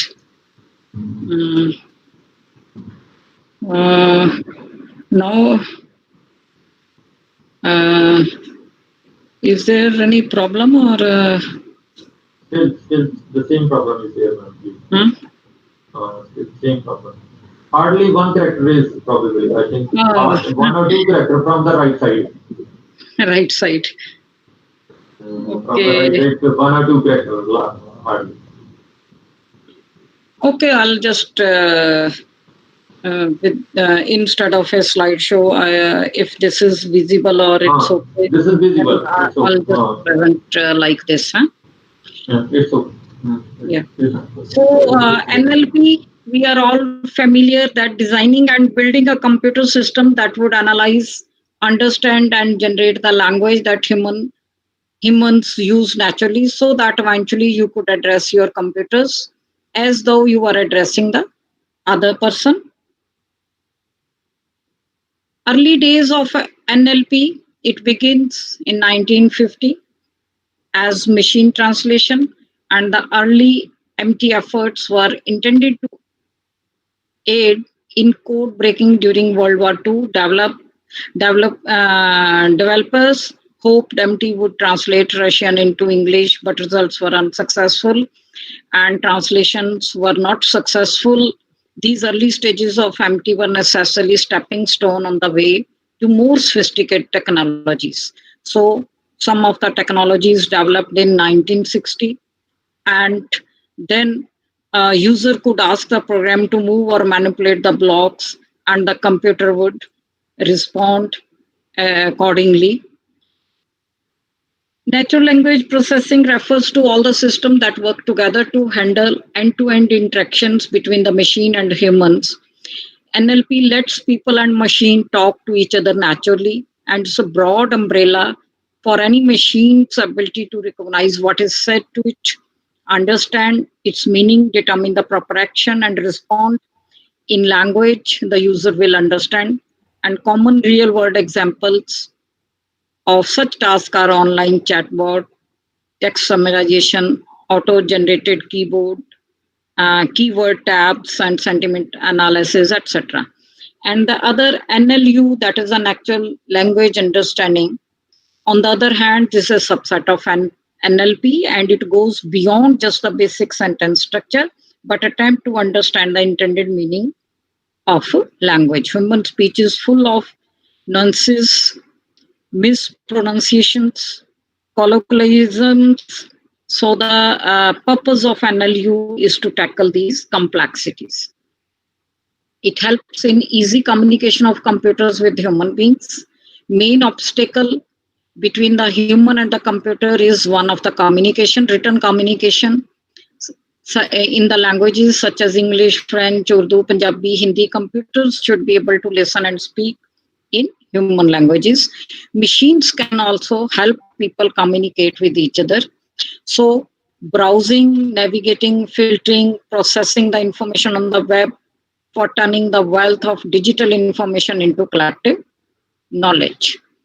This is ML in NLP, human to binary. NLP researchers aim to gather knowledge on how human beings understand and use the language so that appropriate tools and techniques can be developed to make computer system understand and manipulate natural languages to perform the desired task. Foundation of NLP lies in the number of the disciplines. We all know computer, information science, linguistics, mathematical, electrical, electronic engineering, AI, robotics, psychology, and many more. Role of ML in NLP. NLP, we know, is the interpretation of human language by machine. All languages have grammatical and semantic rules. However, exceptions exist. The same word in the same language can have a completely different meaning in different countries as well as in different contexts. That is where the difficulty lies. Therefore, if it is complicated for a person who speaks English, for example, to understand Spanish, then it's complicated for a machine as well. That is where machine learning comes into play as a tool that helps to solve this particular problem. Machine learning is a process that extracts the knowledge from data.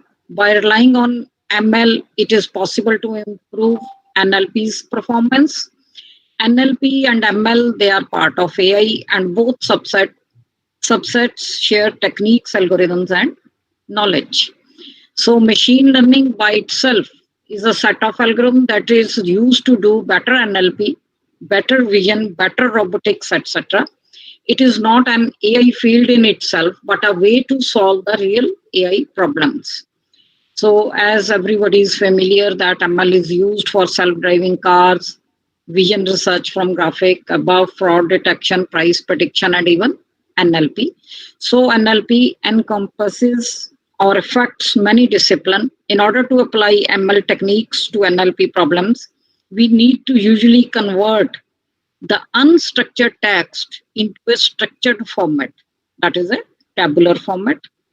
So to create a learning framework and provide properly formatted, relevant, clean data for the machine to learn from. That is one of the important part. So ML for NLP helps this data analysts turn unstructured data into unstable data and insights.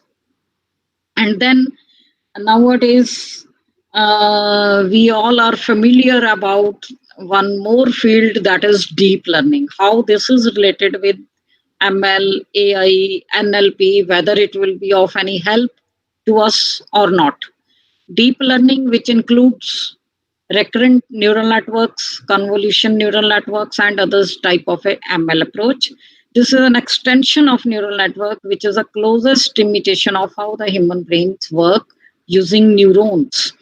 Or mathematically, it involves running data through a large networks of neurons, each of which has an activation function. The neuron is activated if the threshold is reached, and that value is propagated through the network. So deep learning, this is a subset of machine learning too, as maybe a supervised or unsupervised machine learning. And ML is a set of tools that can be used for many things, but also to improve NLP, discovers pattern and organizes the text into usable data and insights about the data already we just discussed. So DL is used quite extensively for vision-based classification. Deep learning can be used for NLP tasks as well. It is important to note that deep learning is a broad term used for a series of algorithms and just another tool to solve core AI problems that are highlighted above. So this is how we are now, if it is a ML practitioner, and there are many things, foundations, data preparation, embedding, text class, language models, captioning, translation, etc. And then after that, apply deep learning to NLP. So what are these relationships? This is beautifully explained. That is how DL, which is one of the technique in the area of ML. There are several other techniques such as regression, k-means, and so on. Many more are there, but we will not discuss all those techniques here. Just to focus upon the NLP, ML, deep learning, AI, etc. Okay? How these are merged. All these fields are merged into each other. And with computer science, we have NLP, we have vision, we have robotics, we have AI. So these are all merging fields. We cannot say that one is sufficient. We have to be having a hybrid model, you can say. That will be a better option. ML and NLP have some overlap. As ML is a tool, is often used for NLP. There are several other things that you need for NLP. NER, that is named entity recognizer, POS tagged. NLP has a strong linguistic component that requires an understanding of how we use language. The art of understanding language involves understanding humor, sarcasm, and subconscious bias in text, etc. Once we can understand that is means to be a sarcastic, we can encode it into ML algorithms to automatically discover similar patterns for us statistically. To summarize, in order to do any NLP, you need to understand language. Language is different for different genres. Research papers, blogs, tweeters have different writing styles. So there's a strong need of looking at your data manually to get a feel of what it's trying to say to you and how you as a human would analyze it. Once you figure out what you are doing as a human reasoning system, you can use a relevant ML approach to automate that process and scale it. Can we say NL is domain of ML? No. NL is a synonym for human languages. Natural language processing means processing those human languages. Linguistics is the science of natural languages. Machine learning, that is a set of algorithms used to solve the problems that may or may not have to do with the natural languages. So ML for NLP and text analytics involves using ML algorithms and narrow AI to understand the meaning of text documents. These documents can be just about anything that contains text, social media comments, online reviews, survey responses, even financial, medical, legal, and regulatory documents. So the role of ML and AI in NLP and text analytics is to improve, accelerate, and automate the underlying text analytics functions and NLP features that turn this unstructured text into a usable data and insights. Before we dive deep into how to apply ML and AI for NLP and text analytics, some basic ideas. Most importantly, ML really means machine teaching. We know what the machine needs to learn. So our task is to create a learning framework and provide properly formatted, relevant, clean data for the machine to learn from. That is very important. That is how to provide clean data. So when we talk about a model, we are talking about a mathematical representation. So ML model is the sum of the learning that has been acquired from its training data. Model changes as more learning is required. Unlike algorithmic programming, ML model is able to generalize and deal with novel cases.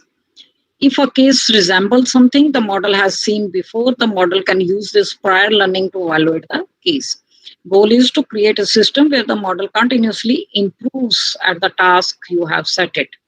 Text data requires a special approach to ML because text data can handle hundreds of thousands of dimensions, words and phrases, but tends to be very sparse. For example, the English language has around this is you can say 10,000 more than 1 lakh words in common use, but any given tweet only contains a few dozens of this. This differs from something like video content where you have very high dimensionality, but you have oodles and oodles of data to work with, so it's not quite as fast. Supervised ML for NLP and text analytics. A batch of text documents are tagged or annotated with examples of what the machine should look for and how it should interpret that aspect. These documents are used to train a statistical model, which is then given untagged text to analyze. Later, we can use larger and better data sets to retrain the model as it learns more about the document it analyzes. Or, for example, using supervised learning to train a model to analyze movie reviews and then later train it to factor in the reviewer's star rating, etc. So most popular supervised NLP, ML algorithms, some of them just SVMs, Bayesian, maximum entropy, conditional random field, neural networks, deep learning, etc.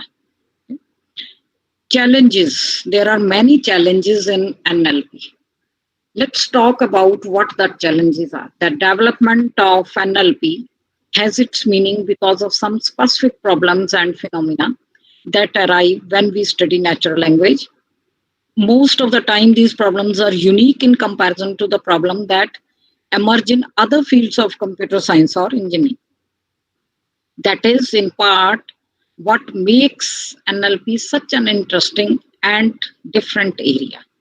I saw bats. Now you can just have a look at how many bats are there and how the machine will distinguish which bat I just saw.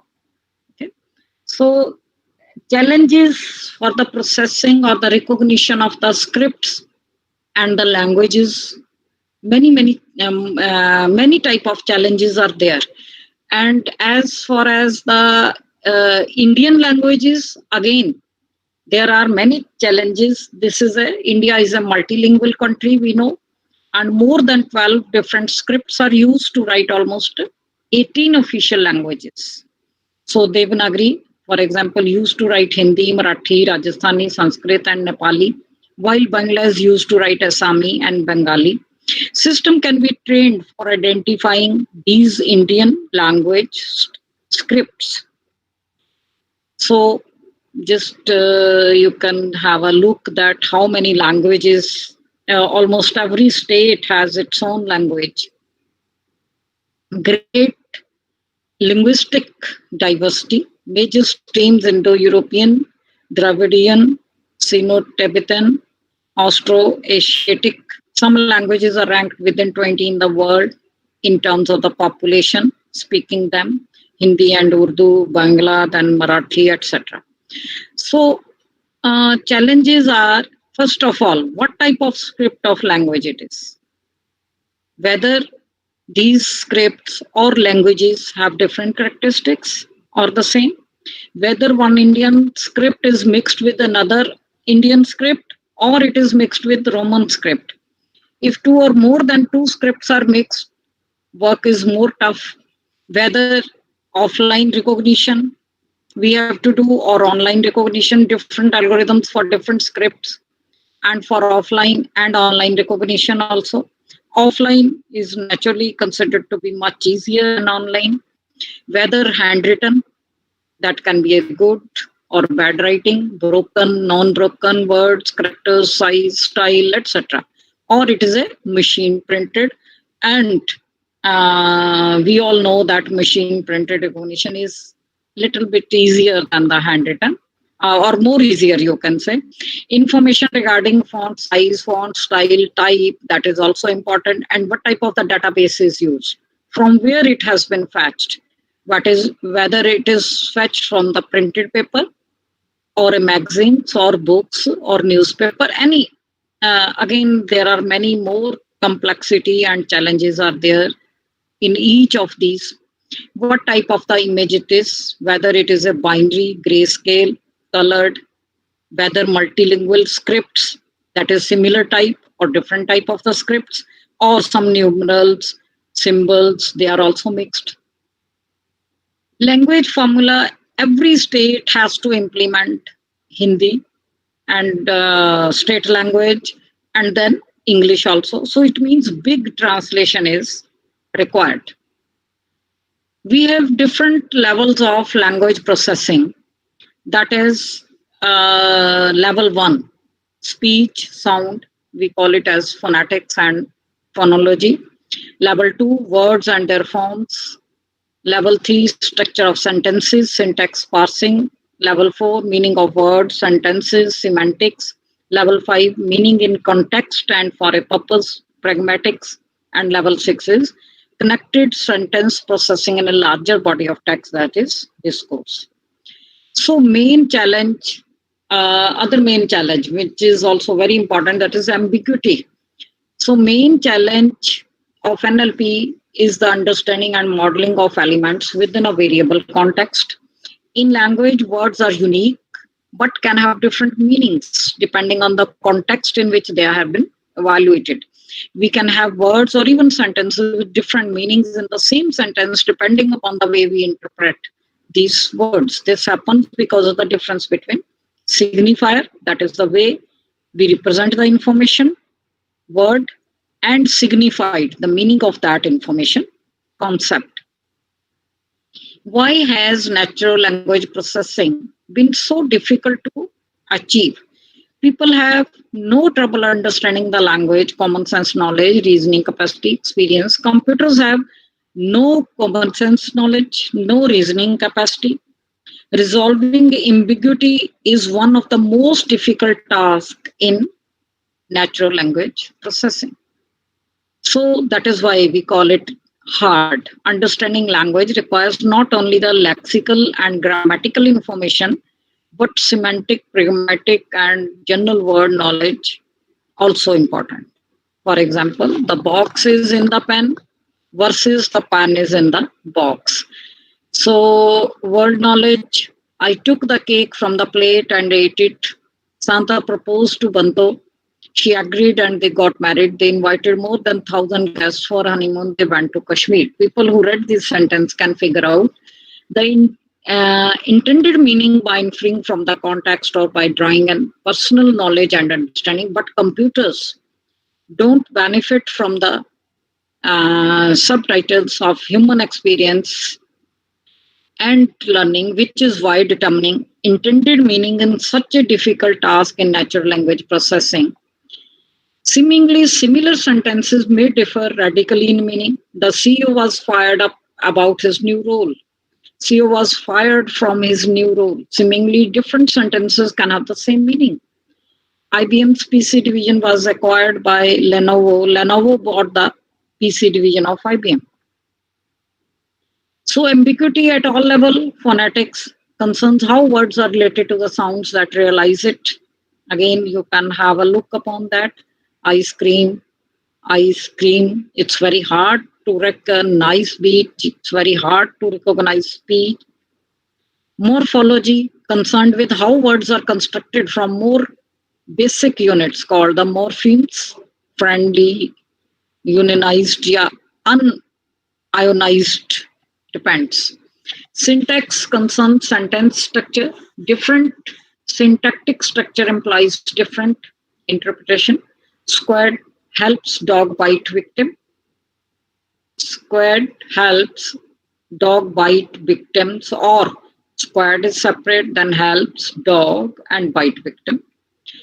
Semantic concerns what word mean and how these meanings combine to form the sentence meaning. Flying planes can be dangerous. Can could be interpreted as a noun or a verb, and plane could refer to an airplane, geometric object, or woodworking tool, depending on its context. Pragmatic concerns how sentences are used in different situations and how far affects the interpretation of the subject sentence. For example, the following two sentences require resolution of the term they, but this resolution require pragmatic or world knowledge. The city councillor refused the demonstrators a permit because they feared violence. The city councillors refused the demonstrators a permit because they advocated resolution. Okay? Discourse concern how the immediately preceding sentence affect the interpretation of the next sentence. My friend and his wife need a car. They are going to buy it today. They refers to my friend and his wife. It refers to car.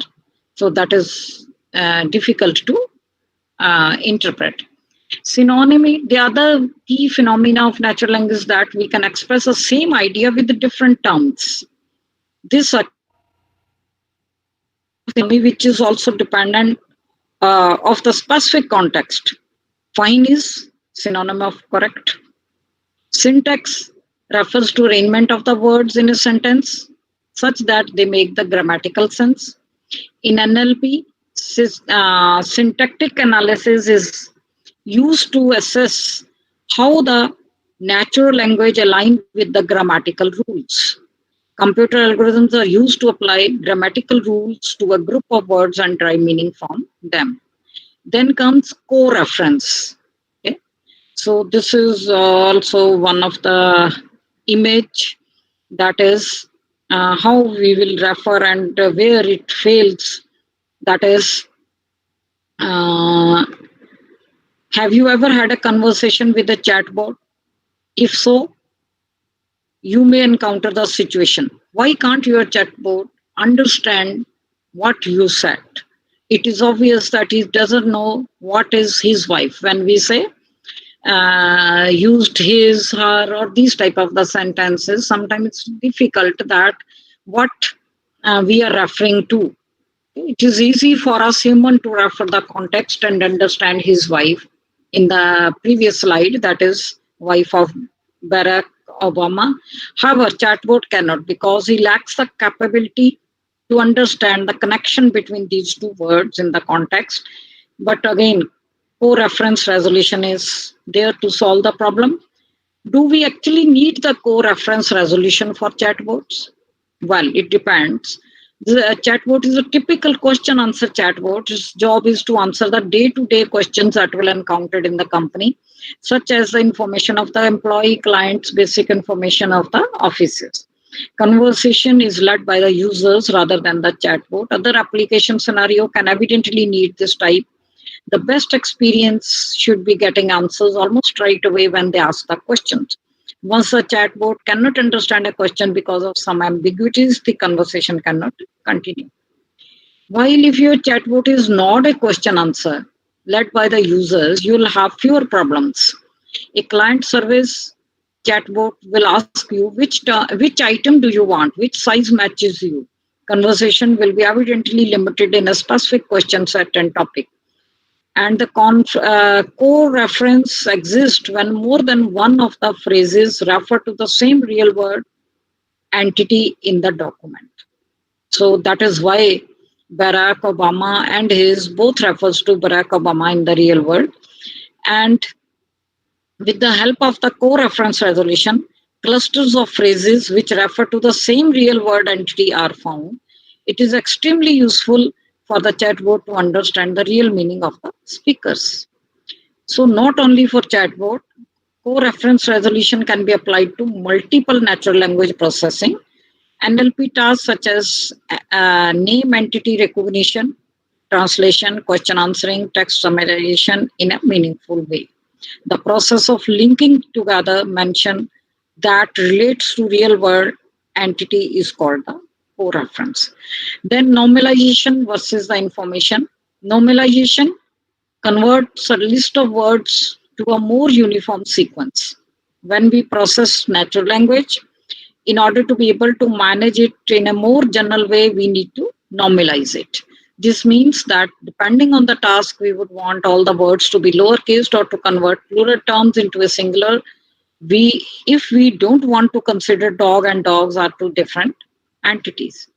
So text cleaning pipeline is there to help.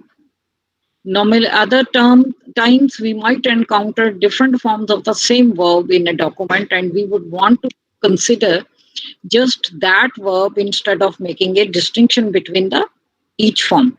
So all these processes normalize the natural language in some way, and we'll learn the technique that are used to achieve it. But the key idea is when we normalize, we are losing part of the information exchange of being able to generalize better. The information normalization trade-off is a common in the study of data, but also very important in the study of natural language. Then comes word embedding. These are basically a form of word representation that bridge the human understanding of language to that of a machine. Word embedding are distributed representation of text in an n-dimensional space and essential for solving most NLP problems.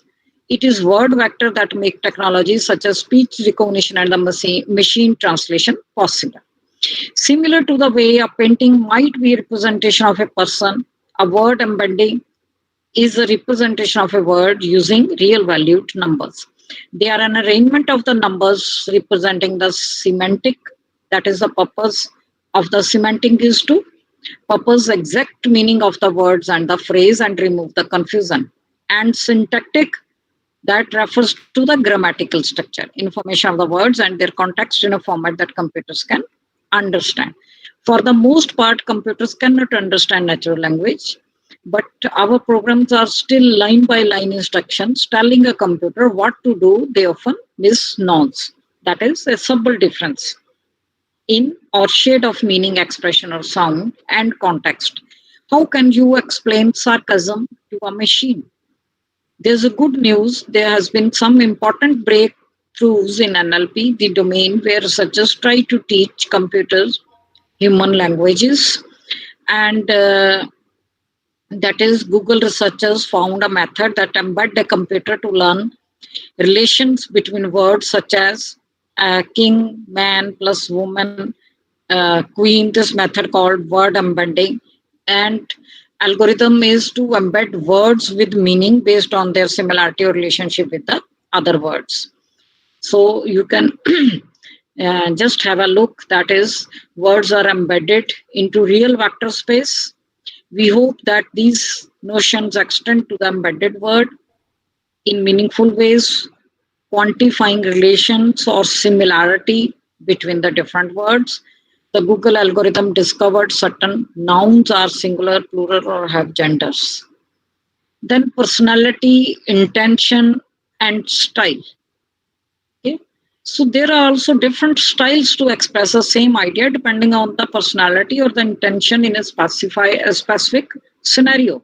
Some of that, such as irony or sarcasm, may have opposite idea from the one that can be initially thought due to the context. We can state, for example, oh, great, referring to a feeling of joy, but also to the completely opposite feeling if we are being sarcastic. That is shown. He asked why the house is not clean since I am home all day. I asked why we are not rich since he works all day. That is again some type of the problems. Technology development in Indian languages started by the Ministry of IT in 2000, more than 13 research centers across the country. IIT Bombay, Marathi and Konkani research is going on, IIT Kanpur, Hindi and Nepali, ISI Calcutta, Anna University, major language processing initiatives are there, mostly from the government, Ministry of IT, Ministry of Human Resource Development and Development of Science and Technology. Recently, great drive from the industry and NLP efforts with Indian languages in focus: Google, Microsoft, IBM Research Lab, Yahoo, TCS, and NLP Association of India, NLP at IIT Bombay, and SAALP, South Asian Association for Language Processing, and Punjabi University Patiala also in Punjab. We can say much of the initiatives have been taken. And these are some of the very important, you can say, projects or the work, research work done at the Punjabi University.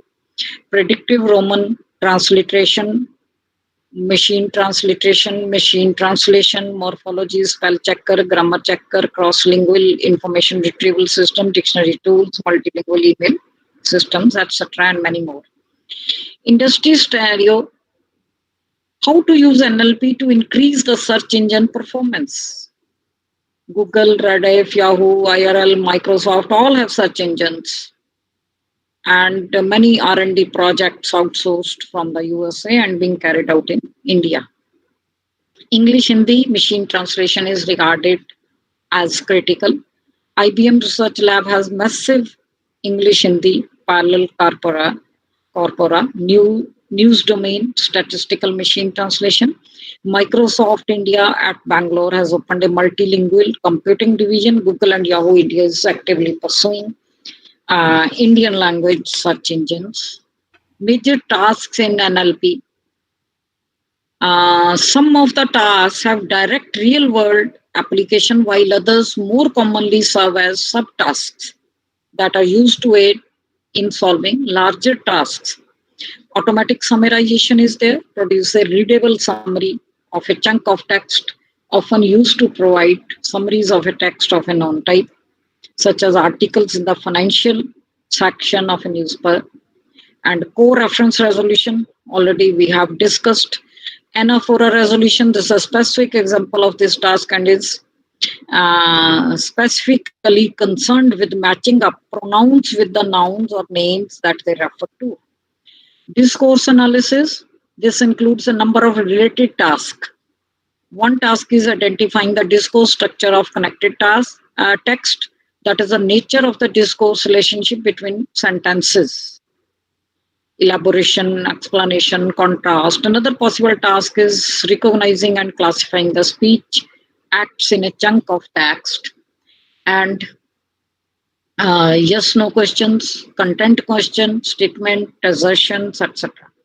Machine translation, that is the most adequate way to express a phrase or a word in a different language. The best example may be Google's Translator, a tool that has gradually improved with the passage of time.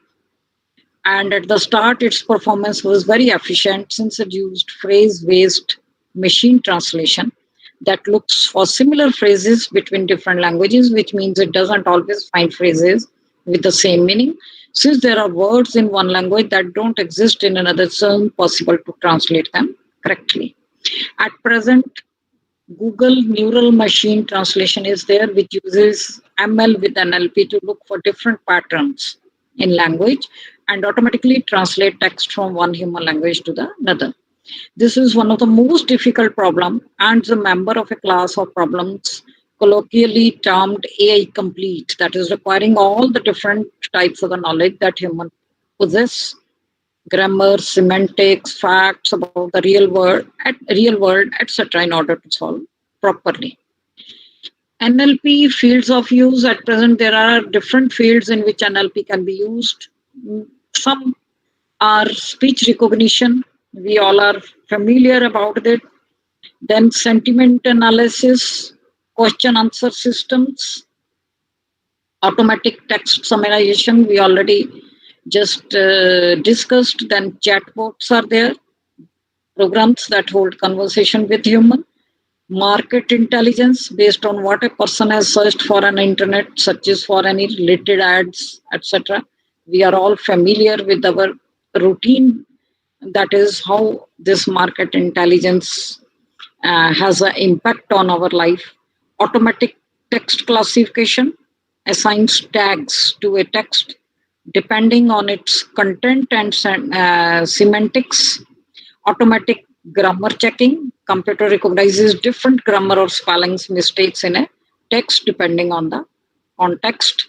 So application include a number of fields such as machine translation, natural language text processing, summarization, user interface, multilingual and cross language information retrieval, speech recognition, artificial intelligence, expert systems, and so on. According to survey, approximately 55% of the internet users are non-English speakers and less percentage of net users who are native English speakers. However, about 80% of the internet and digital library resources available today are in English. This calls for the urgent need for the establishment of the multilingual information system and CLIR facilities. And many applications are there. Already we said spell checker, grammar checker, speech processing, speech synthesis, information extraction, machine translation or transliteration, question answering, summarization. Then ML for NLP. Some basic NLP techniques are there. We all are familiar about these. Tokenization. This involves breaking a text document into pieces so that a machine can understand, such as words. We can just have a words. Word tokenization or sentence tokenization can also be there. Now you're probably pretty good at figuring out what's a word and what's the gibberish. Words, that is words that have no meaning or that are impossible to understand. They are also called zibber zabber or gobbledygook. That is a speech which is nonsense. It may include speech sounds that are not actual words or language games, and specialized jargon that seems nonsensical to outsiders. English is especially easy. And see all the white spaces between the letters and the paragraph. But Indian languages, it is not that easy. That makes it really easy to tokenize. So NLP rules are sufficient for English tokenization, but how do you teach a machine language algorithm what a word looks like? And what if you are not working with English language documents? Logographic languages like Mandarin, Chinese have no white space. This is where we use ML for tokenization. Chinese follow rules and patterns just like English, and we can train a machine learning model to identify and understand them. So tokenization is splitting a phrase, sentence, paragraph, or an entire text document into smaller units, such as individual words or terms, and each of these are called token. This is important because the meaning of the text could easily be interpreted by analyzing the words present in the text, and there can be a word tokenization, sentence tokenization, etc. Stemming and lemmatization, commonly used techniques in the development of the search engines. Keyword extractions, grouping similar words together, and NLP. These are two approaches to handle inflections in such queries. Aim of both processes the same, reducing the word into a common base or root. These two approaches follow a very different procedure. Different forms of a word often communicate essentially the same meaning. There is probably no difference in intent between a search for shoe or search for the shoes. The purpose of syntactic is to draw exact meaning, or you can say dictionary meaning from the text. Differences between the words forms are called inflections, in which a word is modified to express different grammatical categories, such as tense, case, voice, aspect, person, number, gender, and mood. And they create challenges for query understanding. In the example of shoe and shoes, we probably want to treat the two forms identically. But we would not want to do the same for the words logistic in mathematics and logistics in business, which means different things despite their apparent similarity. Nor would we want to equate the word universe and university, even though both words derive from the same Latin root. Stemming. To stem word is to remove the word endings. You can just have a look upon the diagram. When we stem a mushroom, we chop off its stem and keep the cap that most people think of it as the edible portion. Similarly, when we stem a word, we chop off its inflections and keep what hopefully represent the main essence of the word. Technically, it depends on the type of the mushroom, and we are throwing away the mushroom stem while keeping the word stem. Nonetheless, I hope the metaphor is useful. Porter's stemming algorithm, the best known and the most popular stemming approach for the English is the Porter stemming algorithm, sometimes known as a Porter stemmer. It's a collection of the rules designed to reflect how English handles inflections. Lemmatization, process of converting the words of a sentence into the dictionary form. For example, word feet, lemmatization, foot. Feet is a dictionary form of the foot. In the process of stemming, converting the words of sentence to its non-changing portion. By applying stemming, we may or may not get a meaningful word, but using lemmatization, words of a sentence will give a meaningful meaning. Part of the speech tagging means identifying each token's part of speech, noun, adverb, adjective, and then tagging it as such. So PS tagging forms a basis of the number of the important NLP tasks, and we need to correctly identify POS in order to recognize entities, extract themes, and to process the sentiment. And Lexalytics has a highly robust model that can POS tag with greater than 90% accuracy, even for short, gnarly social posts. Named entity recognition, as at their simplest, named entity are people, place, and things, products mentioned in the text document. Unfortunately, entities can also be hashtag, emails, mailing addresses, phone numbers, and Twitter handles. So just about anything can be an entity if you look at it the right way and don't get us started on the tangential references. At Lexalytics, we have trained supervised ML models on large amounts pre-tagged entities. This approach helps us to optimize for accuracy and flexibility. Also trained NLP algorithms to recognize non-standard entities like species of tree or type of cancer. It's also important to note that NER models rely on accurate POS tagging from those models. Sentiment analysis, this is the process of determining whether a piece of writing is positive, negative, or neutral, and then assigning a weighted sentiment score to each entity, theme, topic, and category within the document. This is complex task that varies wildly with context. Take the phrase sick burn in the context of video games. This might actually be a positive statement. Creating a set of NLP rules to account for every possible sentiment score for every possible word in a possible context would be impossible. But by training a ML model on pre-score data, it can learn to understand what sick burn means in the context of video gaming versus in the context of healthcare. Unsurprisingly, each language requires its own sentiment classification model. Categorization and classification means categorization, sorting content into buckets to get a quick high-level overview of what's the data. To train a text classification model, data scientists use pre-sorted content and gently shuffle their model until it is reached the desired level of accuracy. Result is accurate, reliable categorization of the text documents that takes far less time and energy than human analysis. So unsupervised machine learning for NLP and text analytics involves training a model without pre-tagging or annotating. Some of these techniques are surprisingly easy to understand. Clustering means grouping similar documents together into groups or sets. These clusters are then sorted based on importance and relevancy. Hierarchical clustering, another type, latent semantic indexing. This technique identifies on words and phrases that frequently occur with each other. Data scientists use LSI for faceted searches or for returning search results that are not the exact search term.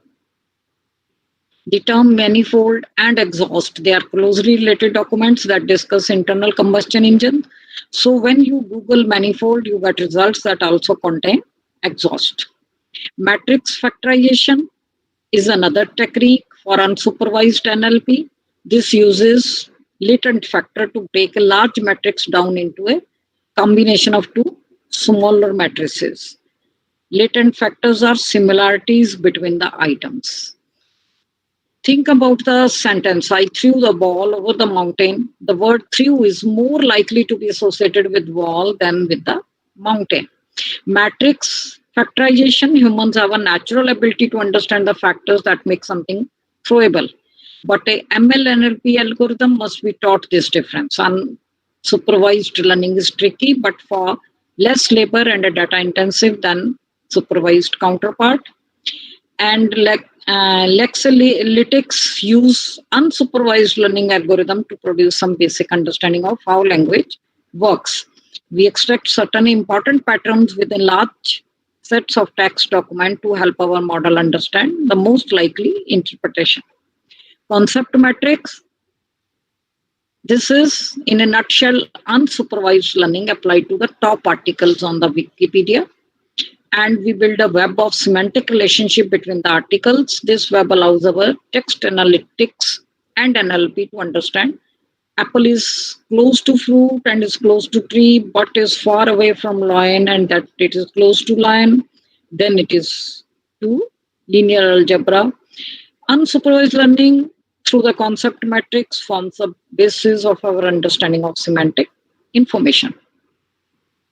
Syntax matrix is unsupervised matrix factorization applied to a massive corpus of content and helps us understand the most likely parsing of a sentence, forming the base of our understanding of syntax. NLP broadly refers to the study and development of computer system that can interpret speech and text as human naturally speak and type it.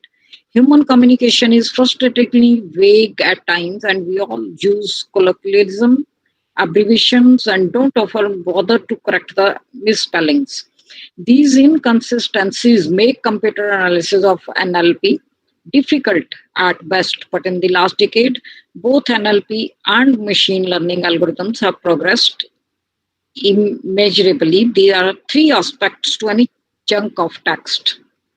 Semantic information, already we said, and semantic information and syntax information. Then context information.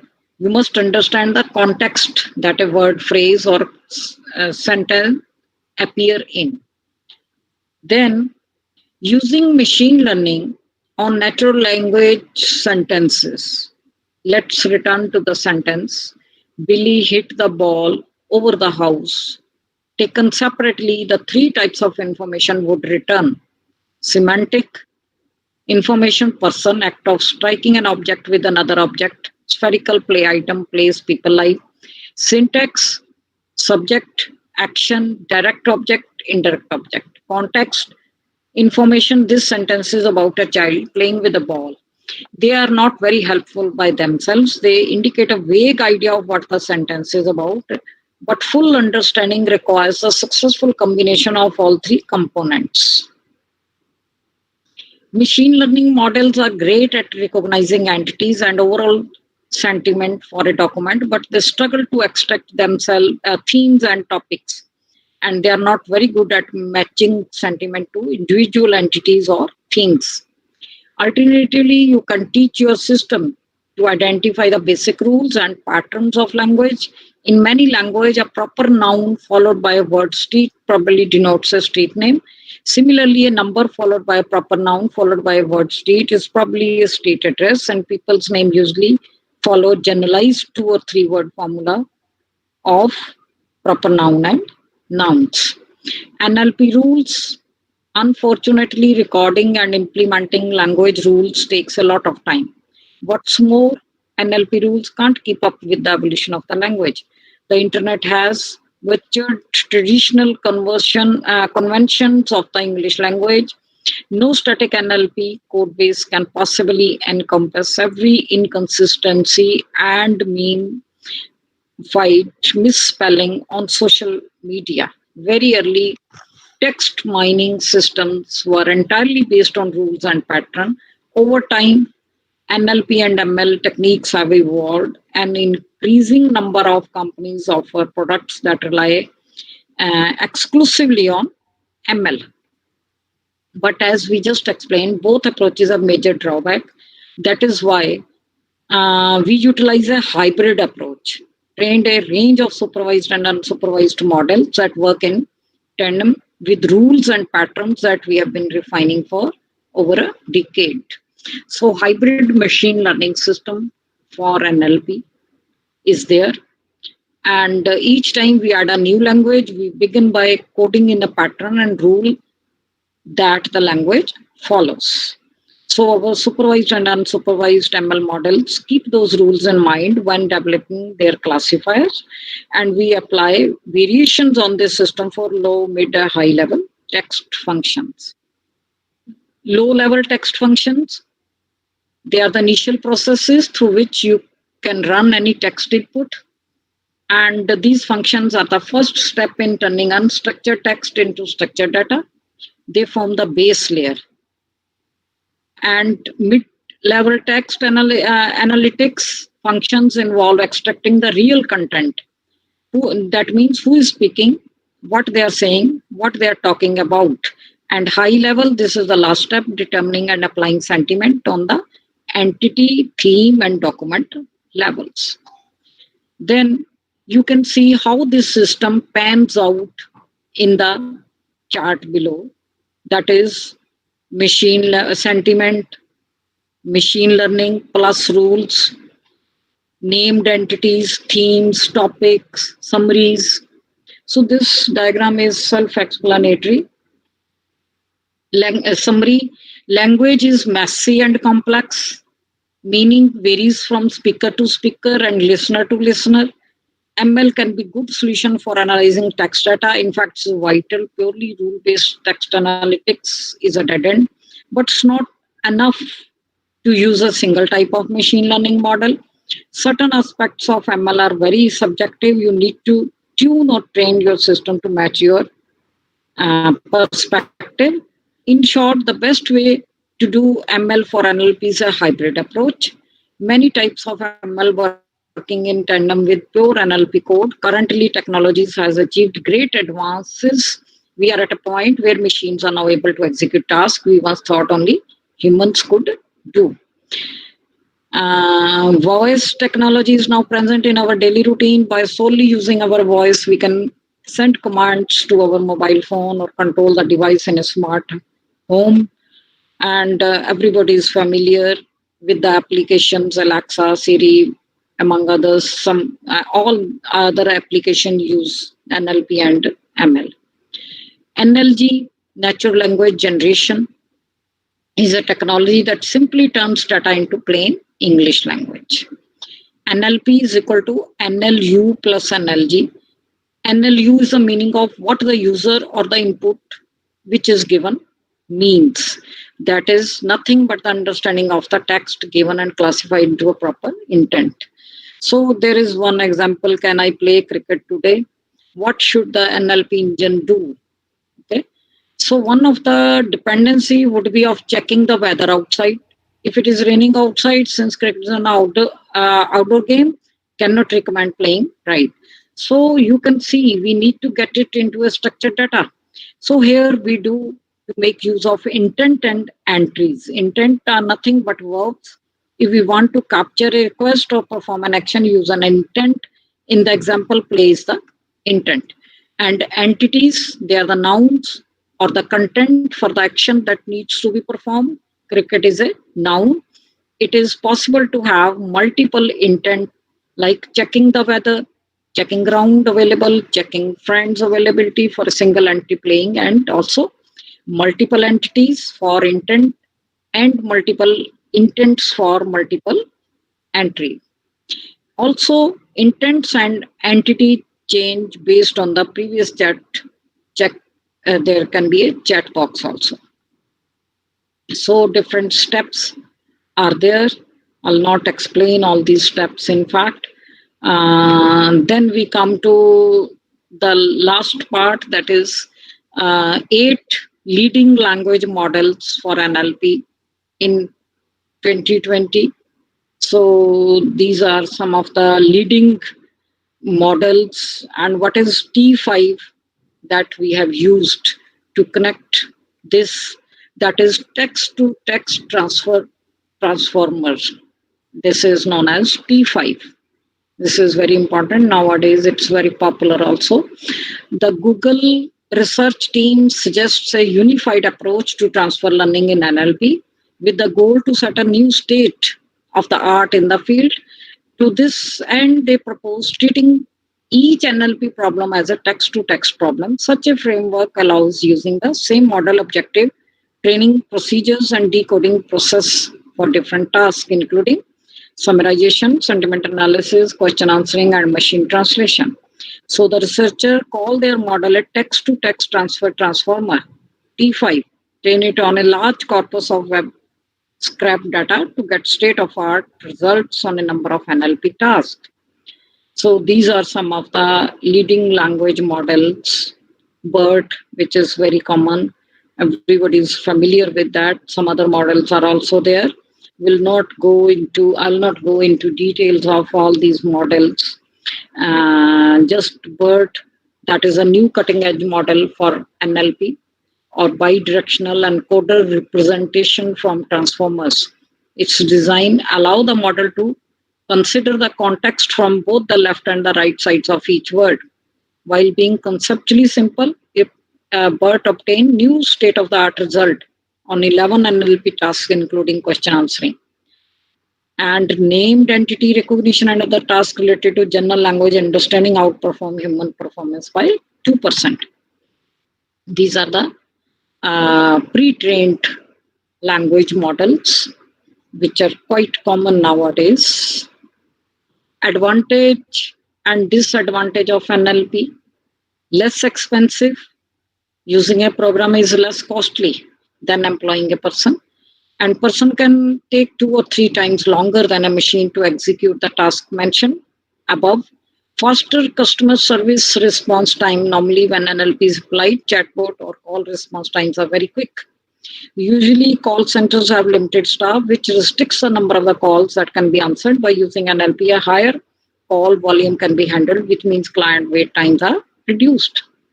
Easy to implement. Then in many cases, when it comes to translation, it was necessary to create a sort of dictionary that included words that could be literally translated into another. So therefore, it took a long time to develop, but today it's easy to find pre-trained ML models that facilitate different applications of NLP. Some disadvantages are also there.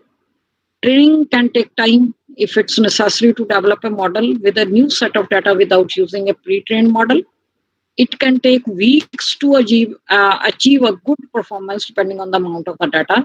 It's not 100% reliable. One of the disadvantages is that of ML is that it's never 100% dependable. There is the possibility of errors in its prediction and results also. And NLP based on ML can be used efficiently in multiple fields. Better results and capabilities today in comparison to what these two were introduced when they were introduced. NLP is the interpretation of the human language by machine. NLP is rapidly becoming as integral to the workplace as communication itself, from chatbot to language translation and voice activated platform. We have watched the world embark on an AI arms race as players large and small successfully embrace NLP technology. NLP, also known as computational linguistics, is a combination of AI and linguistics that allows us to talk to machine as if they were humans. NLP powers predictive word suggestions on our mobile devices and voice-activated assistants like Siri, Bixby, and Google's voice search. NLP is a powerful tool. While the NLP technology we rely on today has proved intuitive on many fronts, NLP has made great strides since its humble beginning 50 years ago. So that's all. We can just have what is the role of ML in NLP. So thank you very much. Listen, such a long time. Any questions? Thank you so much, ma'am. Ma'am, Yes. I have some questions regarding. Ma'am, can you in the colloquialisms? Yes. Bit loud, please. Colloquialisms. I didn't get your point. What you are saying? Colloquialism. COLLOQUIALISMS. Yeah, actually, voice, there is a noise. I'm not able to get your point, in fact. Yes, you can write in the chat box, please. Okay, I am writing.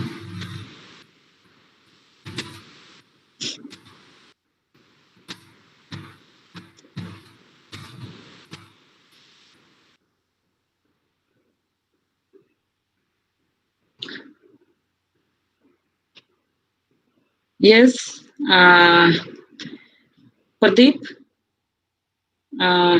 Yes, ma'am. Probably he is writing, I think.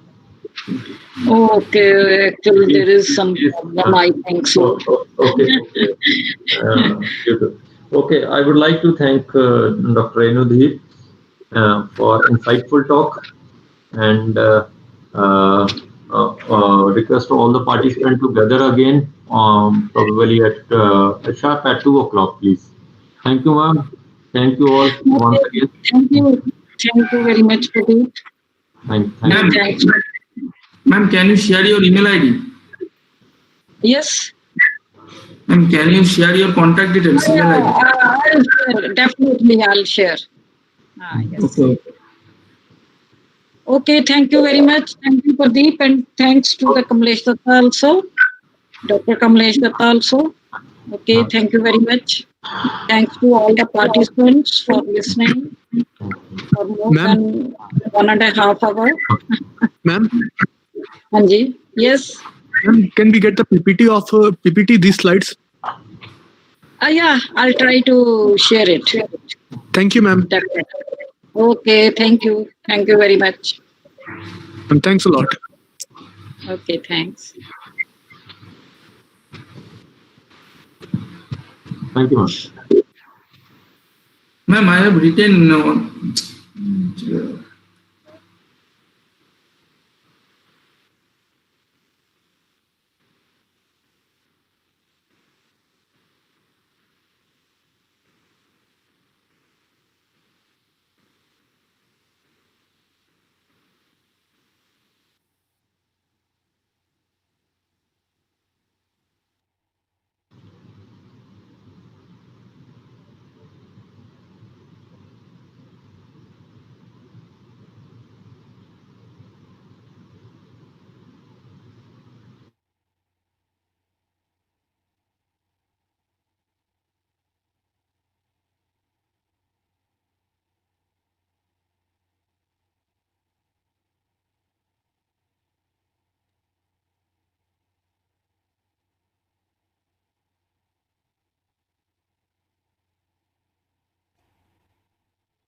Welcome to Dr. Professor Vishal Goyalji. Hello, am I audible? Participants? Yes, sir. Yes, sir, you are audible. Yes, sir. You are audible. Thank you. I got the opportunity to introduce Dr. Vishal Goyal. Uh, Dr. Vishal Goyal, Dr. Vishal Goyal, the professor of the Department of Computer Science, Punjabi University, Patiala, Punjab, with 20 years teaching experience and 3 years of software industry experience. His area of research are NLP, technology development for differently abled people, and machine learning. Professor Goel is an editor-in-chief for an international journal, Research Cell, an international journal of engineering sciences. He has been young. He has been awarded Young Scientist Award in 2015 by Punjab Academy of Science, State Award by Punjab Government 2 times.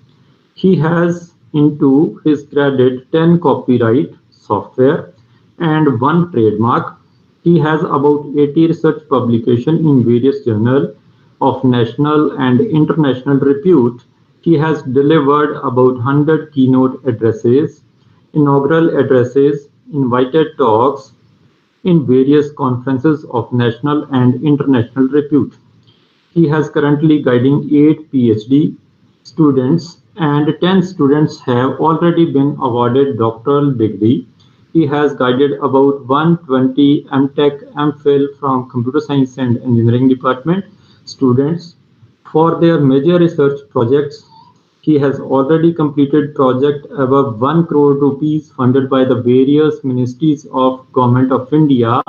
He is recently been sanctioned project on the corpus development for Kashmiri, Urdu and Dogri worth 75 lakh rupees by Government of India Ministry. He has into the credit 3 books published with well-known international publishers.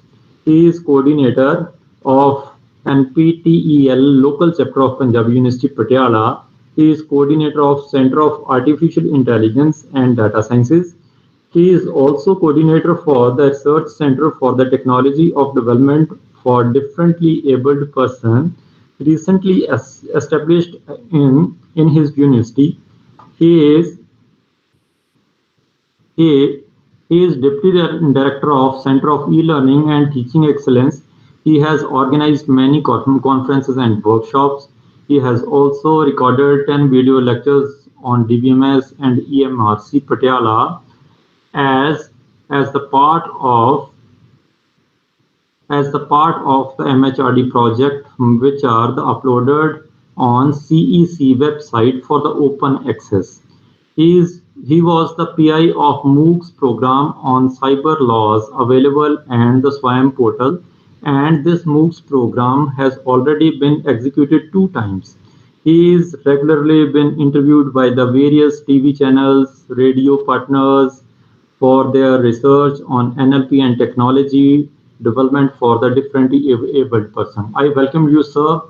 Thanks for accepting our invitation. Now, I request you to start your talk and uh, request all the participants, please be online, please. Thank you, sir. Welcome.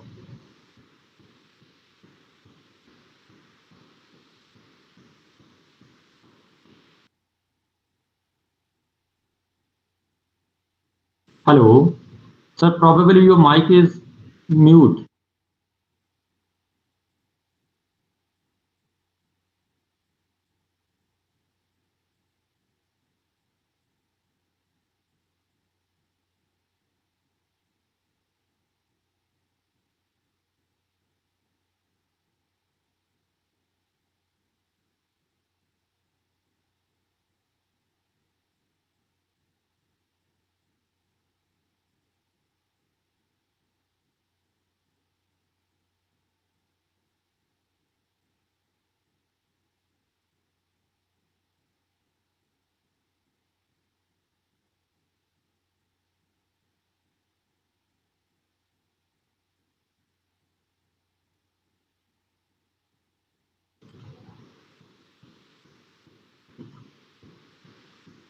There is minor technical issue. Dr. Vishal Goyal again trying to join. Please stay online, please.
Sir, are you able to listen me? Dr. Vishal Goyal.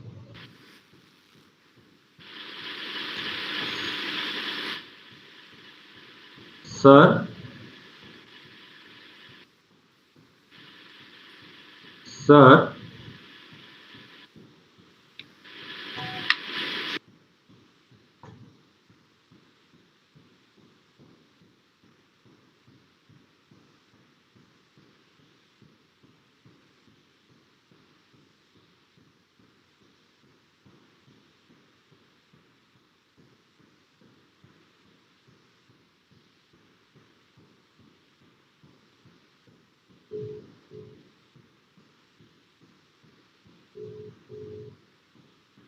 Sir ये वाली नीचे option आएगी ना? Doctor साहब मेरे पास नहीं आ रही ना ऑप्शन में आपको। अच्छा दिखाओ जरा, हल्का सा स्क्रीन दिखाना जरा।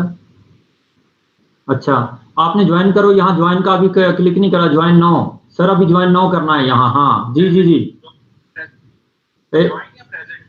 हाँ आप ज्वाइन करो, कोई नहीं, पहले ज्वाइन करो, बाद में प्रेजेंट करते हैं जी। ठीक है अब हाँ okay. Welcome sir, welcome again. Hello. No, we are not able to listen you, sir. Sir. So your mic is mute, sir. Sir. Okay, sorry. I think now I am audible to. Okay. Yeah, sir. Thank you, sir. Now you are audible and your presentation is visible. Okay, so you can start. So can I start now? Sure, sir. Sure. Thank you. Thank you. And really sorry for some of the technical glitches we have faced right now. And now this is part and parcel of online systems. You cannot predict whenever, when and how it will happen. So anyhow, so very good afternoon to all of you. I hope you are enjoying and you're gaining a lot from this workshop organized by NIT Hamirpur Computer Science and Engineering Department. So I'm thankful to Professor Kamlesh Dattaji and Dr. Pradeep ji, who have invited me for interacting with you. So today I'll be talking on the topic, as you are looking on the screen, plagiarism detection tool for Indian language documents with special focus on Punjabi and Hindi documents. So if you are doing research, I don't know the domain or the subject of the participants over here. So if you all are the research scholars, so you must be writing the research papers, you will be doing the research. And if you are doing these things, so you need to go through the plagiarism detection of your work before submitting officially to your university, institution, or some journal. And you have seen a lot of tools like Urkund, Authenticate, or Turnitin that are being used prominently for plagiarism detection. But now I will not let you know about what is plagiarism, where it is being used, and all. No doubt I'll be touching a little about that. But otherwise, I'll talking about the limitations of the existing plagiarism detection tool. And primarily, I'll be talking about plagiarism detection tool for Indian language documents with special focus on Punjabi and Hindi documents.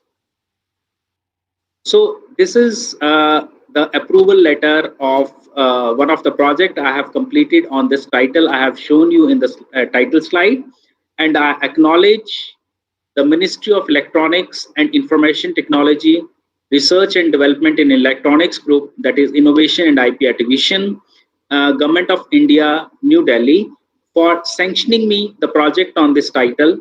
And this was worth 20 lakh rupees, and I'm really thankful, and we have completed successfully. The project has been closed. So I'll be talking about this project in depth. So this is the news that was there in the newspapers. I hope in 2018, yeah, it's September 2018, that soon the plagiarism software to check the thesis in Punjabi. So when we got the project, this news was released in the newspapers that the plagiarism detection software will be a reality, that if you have some document in Punjabi, your thesis in Punjabi, your research paper is in Punjabi, so you will be able to check the plagiarism in Punjabi as well. So this was the news given by some newspaper, Amar Ujala. In 2018, there was an ordinance given by the UGC, in which they have told that what are the punishments given declared by the UGC when you are doing the research and there is a plagiarism in it. So if there is a plagiarism up to 10%, so there is no punishment. Then there are slabs 10 to 40, 40 to 60, 60, and again you are doing some plagiarism. So these kind of punishment has been declared by the UGC for the researchers. So you can see over here 10% तक समानताएं, कोई दंड नहीं.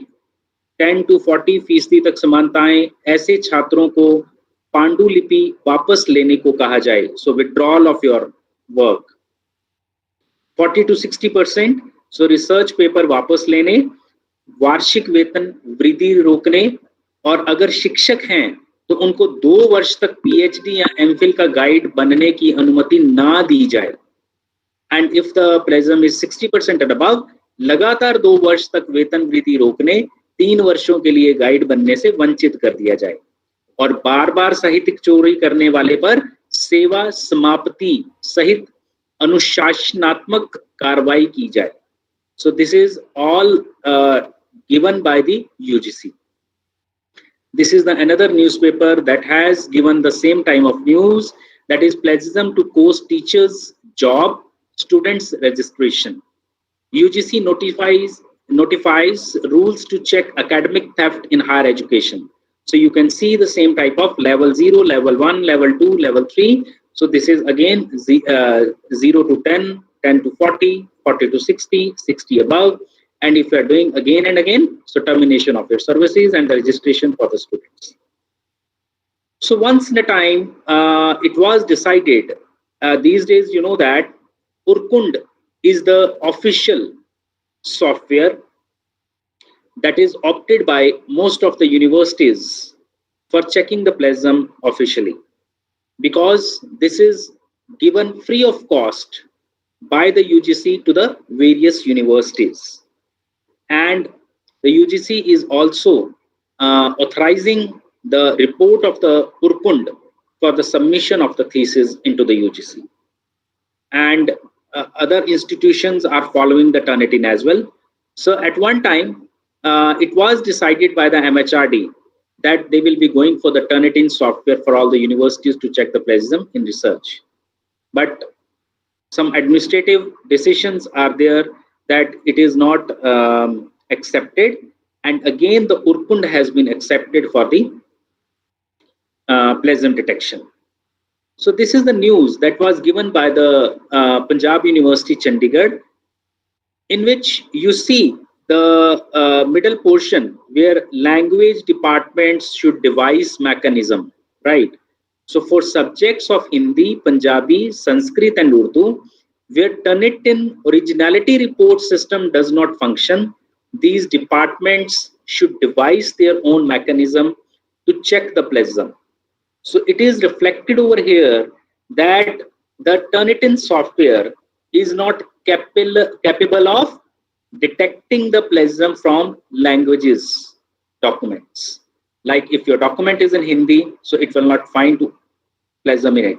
If it is in Punjabi, in Sanskrit, in Urdu, so it is not capable of finding the plagiarism accurately or properly.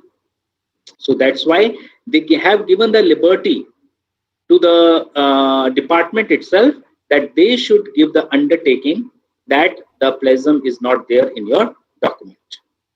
So now coming to the formal definition of the plagiarism. Plagiarism is defined as the unauthorized use or imitation / reproduction of the work originally done by someone else and thereby presenting it as one's own and original work.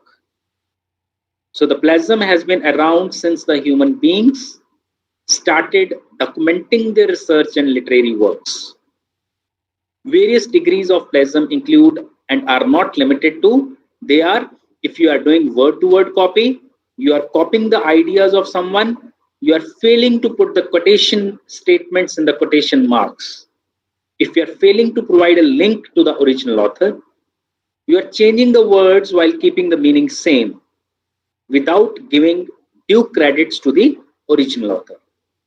So these are some of the aspects of the plagiarism that we do intentionally or unintentionally. So some of the things that come over here is copy and paste, we all know. So picking the sentences or phrases or paragraphs from the original work done by oneself and by someone else and not giving any reference or due credit to the original author. So this is the plagiarism. So if you are giving the due credit, so there is no plagiarism because you have mentioned that from where you have picked these things. This was that person's work, but I am using over here, so you are mentioning it very clearly. And simplest form of plagiarism and is very easy to detect using the inspection method or by using available automated tools, because you are just copying and pasting. So whenever you are putting that string into the Google search box as well, so it is just finding and letting you know and displaying the result onto the screen. Then coming to the word switch plagiarism, so you are paraphrasing, right? Paraphrasing, you are switching the words, you are putting the synonyms into the original words. So picking the sentences or phrasing or paragraphs from the original work done by oneself or by someone else and making a few changes in the words by writing alternate words to hide the originality and not giving due credits to the author. Next is you are stealing the idea, picking the idea from someone else's work without giving a due credit to the original source of idea. Missing citations. We all know citation means if references. So you have used someone's work, but you have not given the reference at the back. So similar to idea theft, where someone copies the text from someone else's research findings and fails to give a citation to the original author. Invalid citations. Author giving fake or invalid references related to his or her research work. Self-plagiarism, copying one's own work and presenting it as something new without giving any reference of the previous work.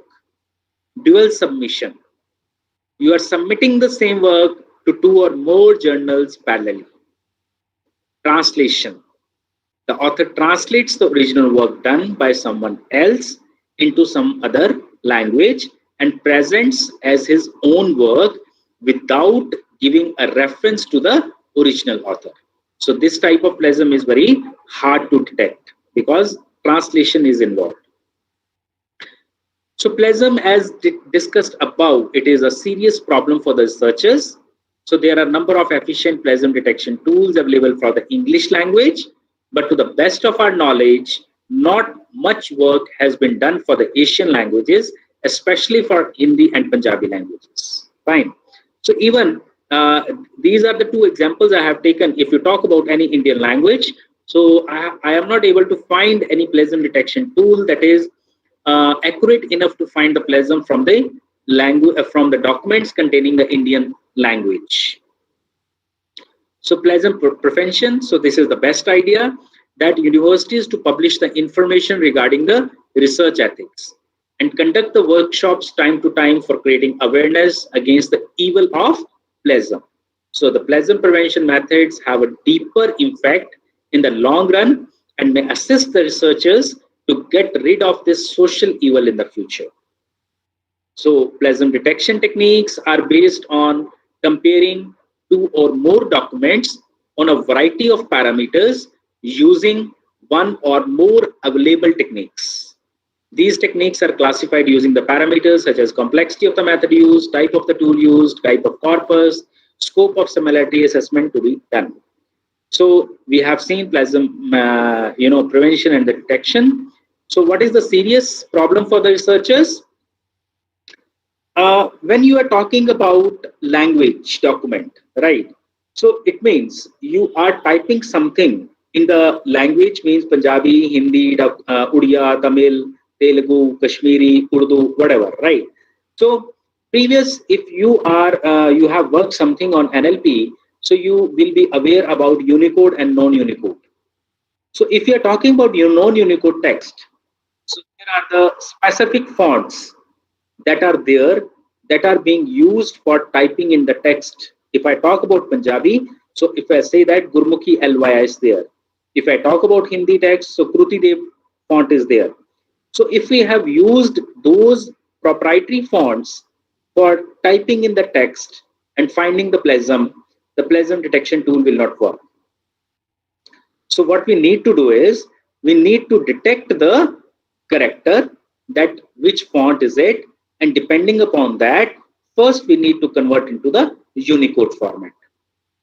Then comes to remove the stop words, detect copy paste plagiarism, then detect plagiarism based on syntax and semantics of the language, detect word switch plagiarism. Detection should also take synonyms into account. Very short matches should be ignored. Like we are talking about university name is there, right?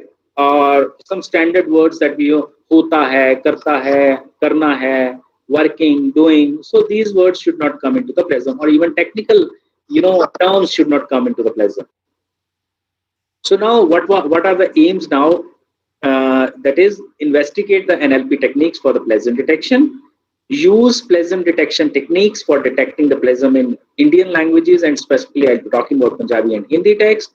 We will be designing a system with modules capable of detecting the fonts used in the input document and then encode them into the Unicode format.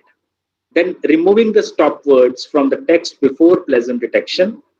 Normalizing the text using the stammer and lematizer. I hope you all have heard about stammer and lematizer in the previous talks.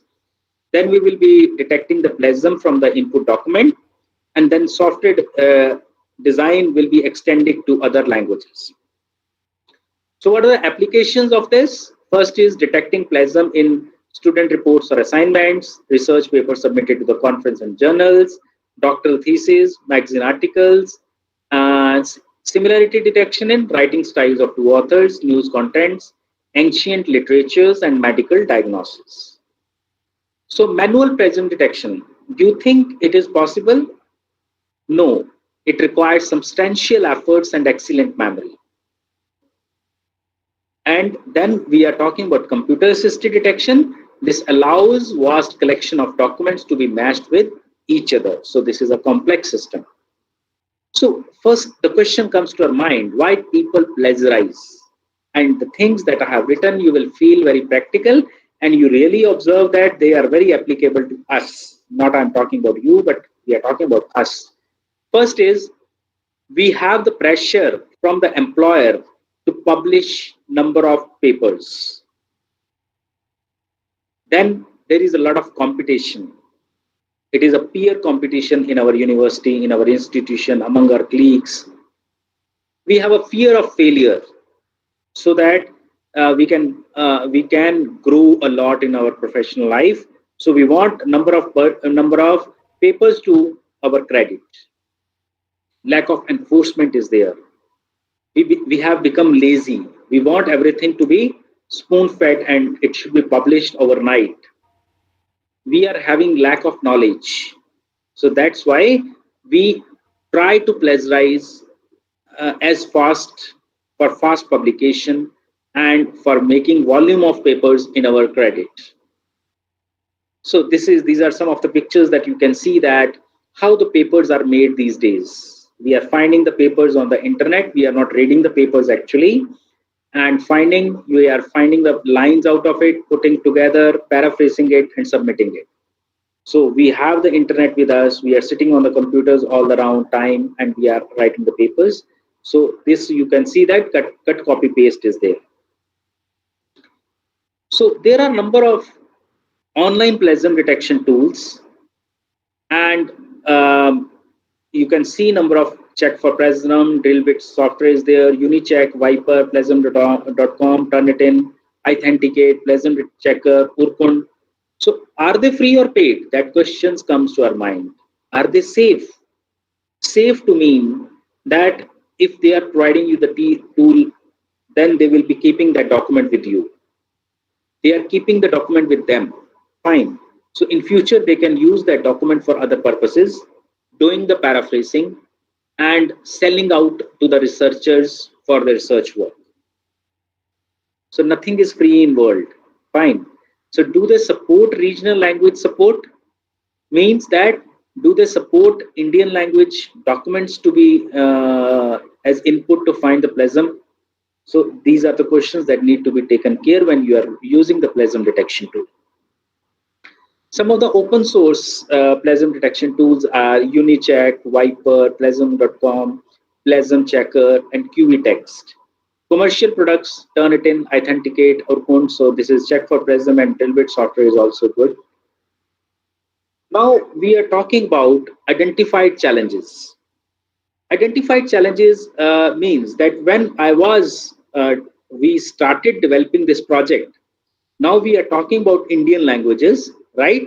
So we need to develop font converter, as I have discussed about Gurmukhi LYS, and we have talked about Krutidev in Hindi. So there are so many fonts for Punjabi, there are so many fonts for Hindi, there is so many fonts for Odia, there are so many fonts for Telugu, Tamil, Kashmiri, Urdu. So you cannot guess that what font will be used by the researcher. So it means you need to have a common Unicode format with you so that you develop your system only for the Unicode. So whatever font has been used by the researcher for typing in their text, it must be first converted into Unicode.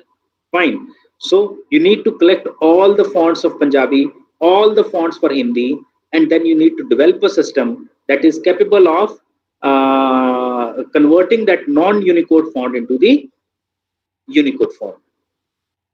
Then is lack of Punjabi Hindi literature. So now see, what is the backbone of the plagiarism detection tool? First is it may find from the internet. Fine. Another is whatever the PhD thesis or MPhil thesis or MTech thesis has already been submitted. So basically that will be matched with your work in question. Fine. So it means you need to have that literature with you. If you are writing the book, you have not copied the material of that book from some other book. So you need to have those books in your database as well. So this is Hindi Punjabi literature, because I have developed for Hindi Punjabi, so that's why I have used Hindi Punjabi. But you can correlate with your own language. Fine.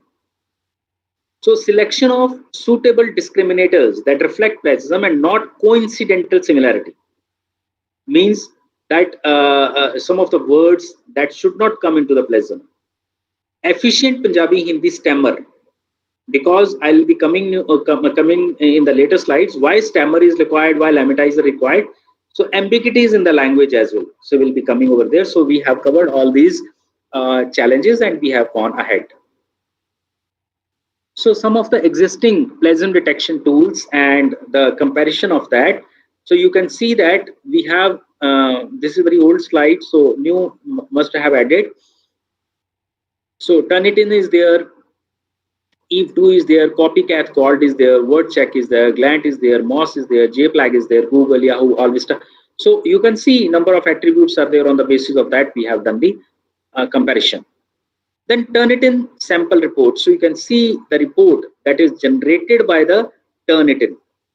And I'll show you what is the, so we have submitted one Hindi document to the Turnitin, and you can see that how it has interpreted. If it is not able to interpret the text that is embedded into the document, how it will be able to find the, how it will be able to find the plagiarism out of it. So similarly, we have submitted some PDF file to the Urkund in which the text was there. So it reflected 0% of the plagiarism. Can you see, you will be seeing in the next slide what text it has extracted from the PDF file. This is what it has been extracted. So if it is not able to extract the text, how you can think of giving the results of plagiarism? Because it will not find any match in its own repository from the internet. Nowhere it will be able to find. That's why it will be 0% matching. This is another document that we have submitted, and this is the PDF file, but it was in Unicode. So it is able to recognize the text, but still it has given the 0% plagiarism report. Again, we have submitted one PDF file that was in, I think, Unicode. So it has given 9%. Fine. So you can see what it has extracted. It was not in Unicode, but in another font, but still it has shown like this. Fine. So this is, I'll be coming later. Our project name is Shodh Mapak. So the name of our own system, Shodh Mapak. So this one document was submitted, in which same document was submitted. You can see over here, you will not, some of you will not be able to read that name of the document. So here it is internet plus thesis. So we have made one document in which we have put some matter picking from the internet, and some matter we have taken directly from the thesis that has already been submitted. So that document was submitted to the Urkund, as well as the same document was submitted to our own developed system, Shodh Mapak. So the Urkund has given 0% of accuracy, and Shodh Mapak, our system, has given 32% of accuracy, plagiarism. So you can see the big difference. It is showing that there is no plagiarism, and the Shodh Mapak is showing that there is 32% of plagiarism. So similarly, another document was given. Again, we have put one thesis chapter along with matter taken from the internet. So the Urkund is giving 0%, and the Shodh Mapak is giving 89% of. So 89 and 0, can you see the difference? So we can say that this is failing over here.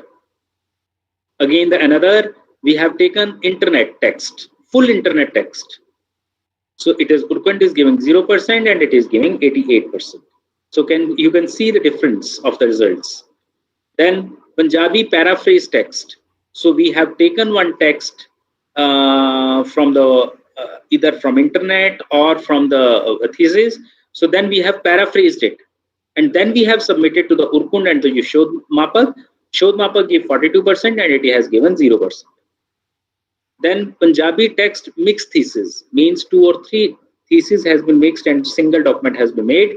So Urkund has given 0% and Shodh Mapak has given 57%. Then and next is this is we have taken one from Shodh Ganga itself. So we have taken the matter from the Shodh Ganga, that is UGC website, and submitted to the Urkund as well as Shodh Mapak. So it is giving 1%, it is giving 100%. So you can see the difference. So this is how the report is generated by the Urkund. So you can see the text that has been extracted over here. And this is the report of the Shodh Mapak that has been generated, in which 100%. So this is Punjabi known Unicode was there, and still it has given as 100%. So this is Hindi known Unicode. Yes. So can you please explain again the Unicode, please, term, Unicode term? What is Unicode? Yes, yes. Okay. So basically, Unicode and non-Unicode means, like I have already explained you that when you are typing some text, right, Hindi text or Punjabi text or Tamil, Odia, whatever language, Indian language, so they have their own specific fonts for typing as well. Fine. Okay. So if I am talking about Punjabi, so Gurmukhi LYS is a font that is a non-Unicode font. And if you talk about Hindi, so that Hindi Krutidev font is there. So if you have typed your matter in Krutidev font, fine. If that font is installed on your system, you will be able to read the Hindi text properly. If that font is not installed on your system, then junk character will be shown on the screen. You will not be able to read. So dependency of showing of the displaying of the text is on the font. If font is there in your system, it will display properly. If font is not there, it will not display properly. Fine. Okay. Okay. And Unicode is, it is a universal encoding. Universal encoding. If you are you from the computers background? No, sir. Okay, fine. So universal, if you go back to your home and open your system, open your MS Office, MS Word. If you see the fonts, so from there you can see Ravi, R-A-A-V-I, Ravi. Okay. So this is a Unicode font of Punjabi. So that will always be there in your system, in your font for all the operating system XP and above. Right. So this is the Unicode. So if you have typed your matter in Unicode, you take that typed matter anywhere in the world having operating system XP and above. So you will be able to see, and you do not need to install any extra font for it. Okay. So Unicode is basically the general font version in all the computers. It supports all the languages. Okay. Thank you. That's why it is universal encoding. Okay. So in generally the Microsoft Word or in Word version or document, the Unicode version is already installed in computer. Yes. Okay. Thank you. Fine. Yeah. Okay. Thanks. So this is another example in which we have submitted one Hindi document. So I have taken the examples of Punjabi previously. Now I have taken the example of the Hindi document. We have submitted one Hindi document to the Urkund. The same document was submitted to the Shodh Mapak. So Urkund gave 0% of plagiarism and Shodh Mapak given 35% of the plagiarism. And this is how it was extracted by the Urkund. So again, I'm saying that if it is not able to extract the text properly, then the plagiarism detection is a long way to go. So this is how the Urkund, this is Shodh Mapak, our system looks like, and this is the report that is generated by our system. So So this is 6th and 7th. So this is the report of the Urkund. Fine.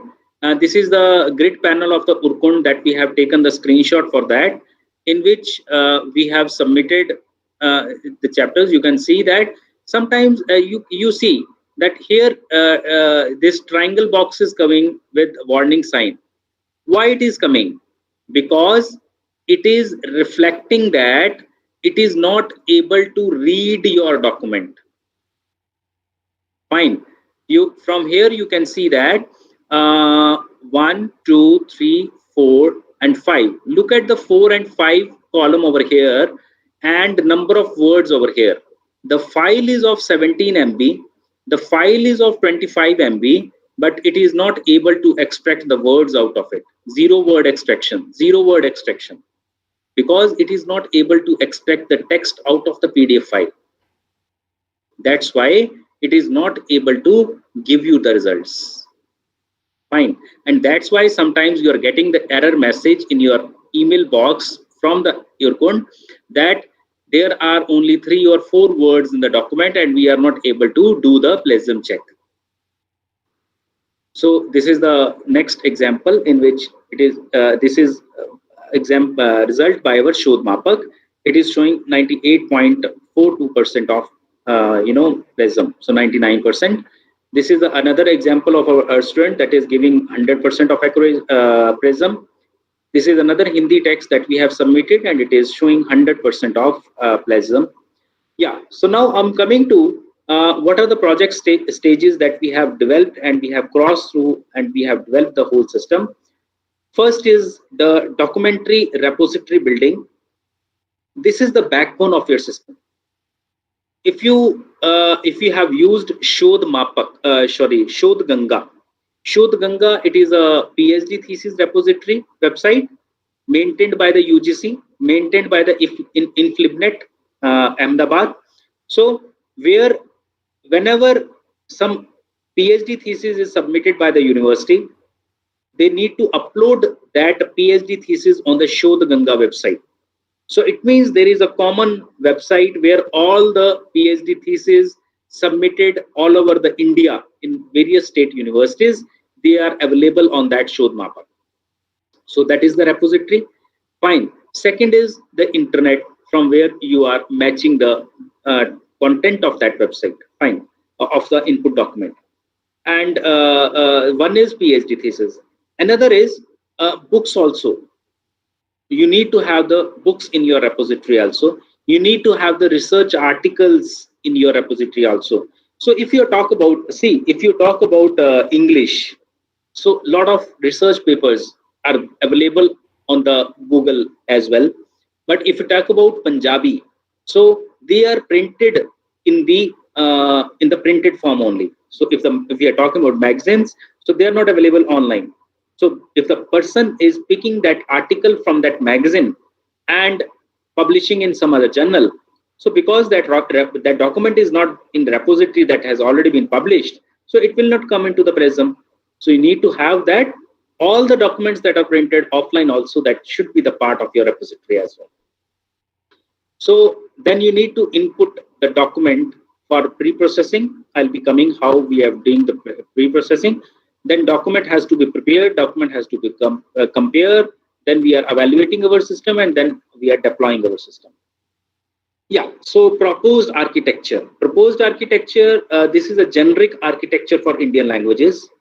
What I mean about that is, no doubt we have developed for Punjabi and Hindi, but this system can be extended for other 20 more official languages as well.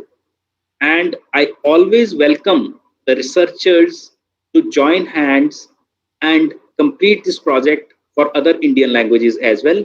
So we have already completed for Punjabi and Hindi. Others can join us, then complete it for their own language. But the beauty of our project is that this is a generic architecture. It works for all the Indian languages. This is the system architecture of our project, in which I just start with the first pre-processing block over here, in which Unicode conversion.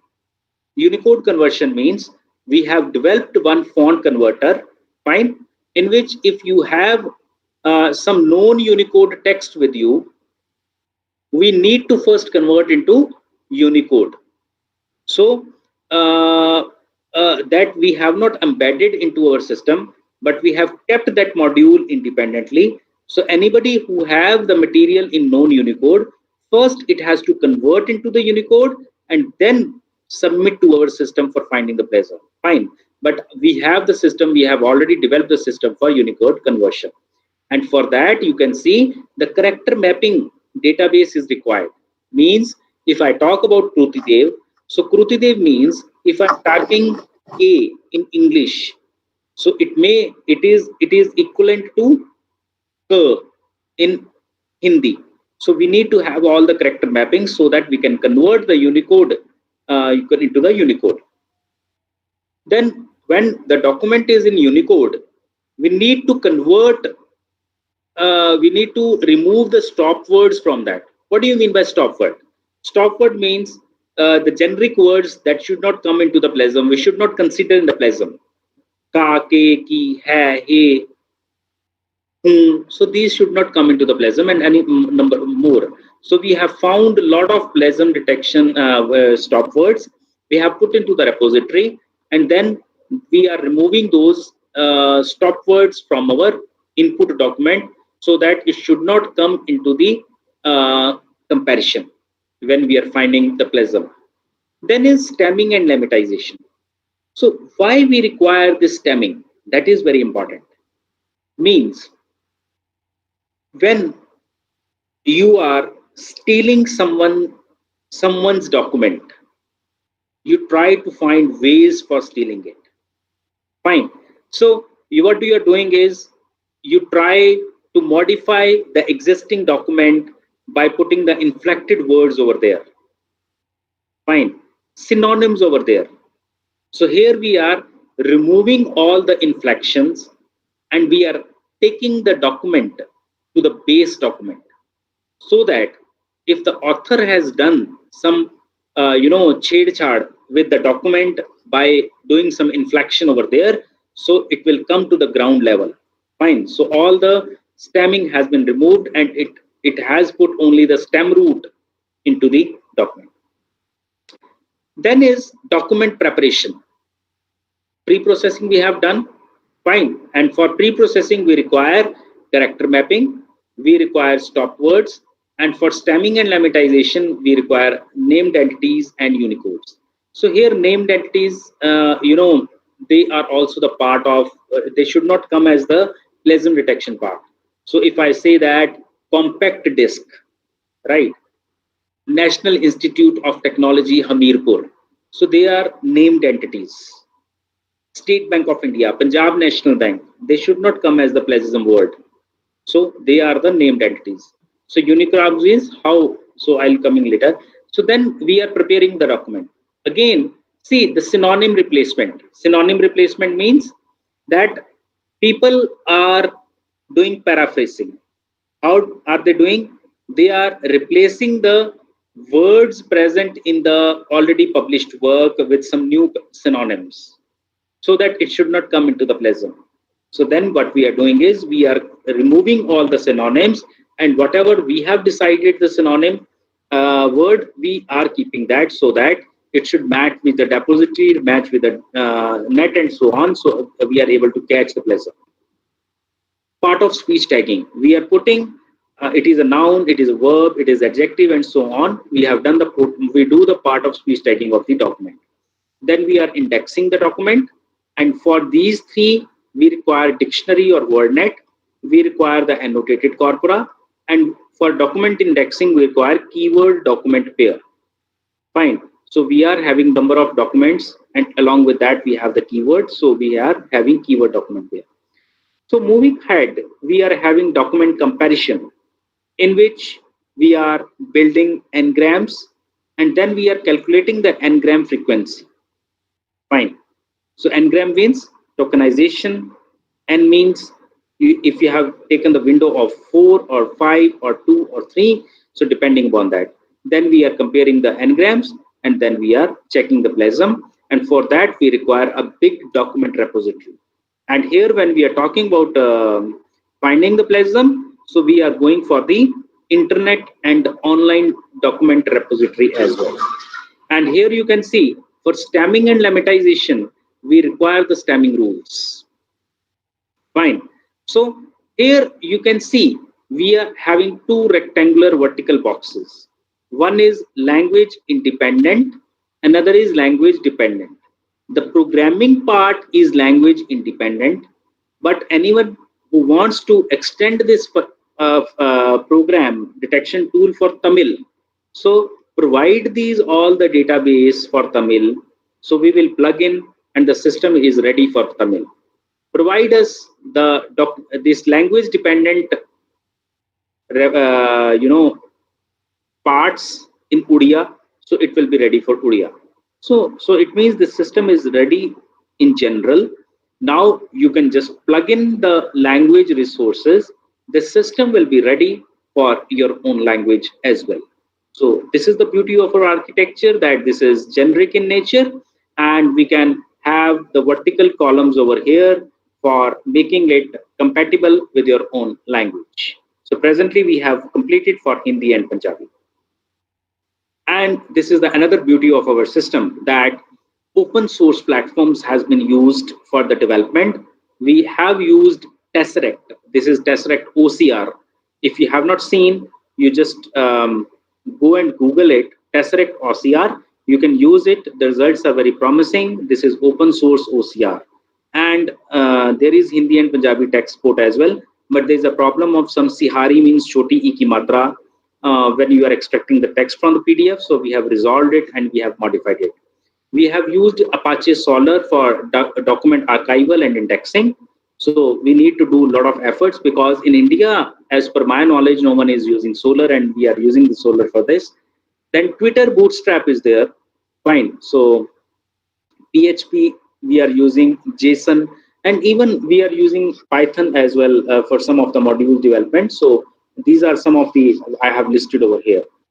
Then now we are talking about what are the document sources from where we have picked it. So we have picked the data from the internet by crawling the web. We have used the Google APIs. We have digitized many documents and put into the document repository.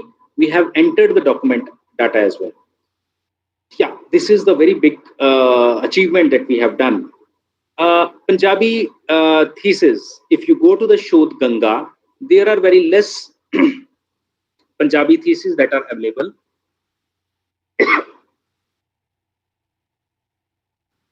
And that is the backbone of our system. So then how can we make the repository? We found that there is a Sahitya Academy, that is Punjabi Sahitya Academy, that is in Ludhiana, Punjab. Nearly 500 theses is placed on their shelves and they are not digitized. Approximately for 6 months, my research team, my MCA students used to visit that library physically on Saturdays and Sundays, taking their mobile phones, smart mobile phones with them. They click each and every page of the thesis in their mobiles. Then they shift those images into the hard disk, bring to us, and then we process that. So they have clicked about 1 lakh pictures collectively, and then we have digitized about 300 theses. And beauty is we are able to find one more research perspective from there. Way back when the computers were not there and typewriters was there, so typewriter theses are the theses that are typed with typewriter are also available, and there is no OCR we have found that are capable of extracting that text out of those images. So my PhD student is working on that, and hopefully we are getting success in that we will be able to give a system to the community that if typewritten text is embedded in the image, it will also be extracted from that also. So you can see the images that are available over there. So this is typewriter text is there. So now this is the newspaper cutting that was published by the Tribune when we have digitized their thesis. So see, We accessed PhD theses that were stored at the academy for more than 40 years. Some amongst these were worn out. Our students visited the academy and clicked photographs of it at every page. Later, we extracted the text from MPEG files, stored them in the PDF format. So you can see that a lot of things are there that are already still to be worked on. So 150 theses are there on which we need to extract the text because they are typed using the typewriter. So this is one of the screenshot of our software that I'll be showing you the demonstration, in which we are putting the keyword and it is finding Google is crawling through its search engine and giving us the results corresponding to that keyword. So this is the Univert conversion that I have told. So font conversion for the repository document, font conversion for the query documents, conversion into the Unicode encoding. So it is XML based character mapping. So Unicode modules for Punjabi and Hindi. So this is the screenshot of Punjabi and Hindi, in which if you are putting in text in this box, that is Punjabi text, non-Unicode text, choose the font, click on the convert. On the click of the button, it will convert the Punjabi non-Unicode text into the Unicode text. Similarly, the Hindi, if you have the non-Unicode text, put the non-Unicode text over here, select the font, convert, and you will be happy to hear that we have collected 250 fonts over here, 250 fonts over here, 250 fonts over here. So we have a system of converting 250 Punjabi fonts into Unicode, 250 Hindi fonts into Unicode. Stop words. Remove the stop words, punctuation marks, etc. from the source document to speed up the document processing. Stop word dictionary building using XML. So this is how the stop word will work. I'll show you the matter, stop word remover. So you just put the matter over here. It will remove the stop words and process. So the text without the stop word will come over here. Then we are coming to the stemming and lemmatization. So you can see over here, stammer with NER is also there. So here you can see number of colors. So brown color is a named entity. Green color, it is an exception. Black, it is not changed. It is already stemmed word. Pink, it is confirmed after stemming that it is the stemmed word is fine, right? So in this, then orange, we have stemmed it, but it is not in our dictionary. Blue, it is too small to stem. And you will find what are the rules that has been applied over here in this document. So full analysis is also shown. Total analysis of words, named entities found, exception found, that are not stemmed, correctly stemmed, that incorrectly stemmed, too small to stem. So you can see the beauty of the programming and how it looks like. So it looks very beautiful. So I hope you have heard about TDL. So this is Technology Development for Indian Languages, that is established by the Government of India, Ministry of Communication and Information Technology. So they have developed the WordNet that we have used in our system as well. So language specific files from the WordNet can be used. So this WordNet has been developed for 17 languages. So we have used only for Punjabi and Hindi. So document indexing, this is very, very laborious work, and that is the backbone of our system. That local repository of documents can be tagged and indexed for quick retrieval of most relevant suspected matches. So automated indexing and manual indexing has been done. So automated indexing means by using frequency analysis of the words after removing the stop words. Manual indexing means indexing of document by manually recording tags with each source document. Keyword detection. This is the important part. So when you are submitting document to the Pleasant detection, you are told to put some keywords. That person may put any keyword over there so that it should not come into the Pleasant. So no doubt we are taking the keywords from the user, but we have not made our system dependent on that keywords. So we are finding the keywords from our own side as well. So if we are inputting some document, we are finding the keywords. So some of the keywords that are extracted. So that is the keywords detection module. Then we are indexing using the Solr interface. So this is how the document is indexed by the Solr. So this is how you can search the Solr repository. Documents you can search from here. N-gram approach, in which we are building the N-gram, fingerprinting L-gram, calculating the similarity. So this is technical. I will not, because non-technical files are also there in that. So N-gram generation means if we are putting some document over here, you say that I want to have 4 gram. So process. So the 4 gram, like the combination of 4 words. So the N-grams will be generated over here. So this is how the plagiarism results looks like in our own system. Like it has job ID. This is which language of this document is, like Punjabi or Hindi. Then what is the title of the document you have submitted. So when you have submitted and when it has processing, if it is finished, it will look like finished. If it is in queue, ready. If it is under processing, it will show processing. So result, so red 70%, 0%, 49%. So it will show in a different colors. And when you click on this percentage color, so it will show you the report. So this is how the report looks like, and I think it is looking like Urkund report itself, right? So this is the summary, this is the document, this is the details, and this is the plagiarism of each corresponding page. This is another snapshot. So when you click on the one percentage over here, so it will display you the system. So yeah, so you need to sign in our system first, fine, and then you are getting the sign up option as well. So whenever you are creating the users, you need to approve. So administrator will approve the users.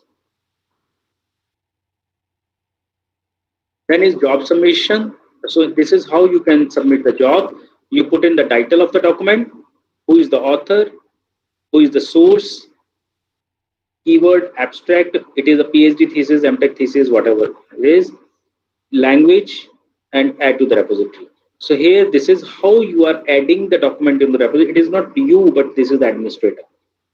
And these are the job results. Existing tool results, I will be showing you.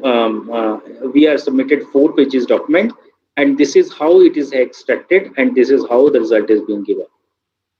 Fine. This is by our plagiarism detection tool by Shodh Mapak, the same document. This is by another document. These are the detailed job results. Then we are using the Google crawler as well. So web crawler, we have found a web crawler by mining the text and putting into our repository. We have downloaded the documents from the Shodh Ganga as well and put into our repository. Then OCR corrector, we found that there is a problem in our OCR that we have used Tesseract. So then we have corrected that also so that the results are fine. And IPR, so we got the copyright of this software in 2019. We have already applied for the trademark for this. I show you the.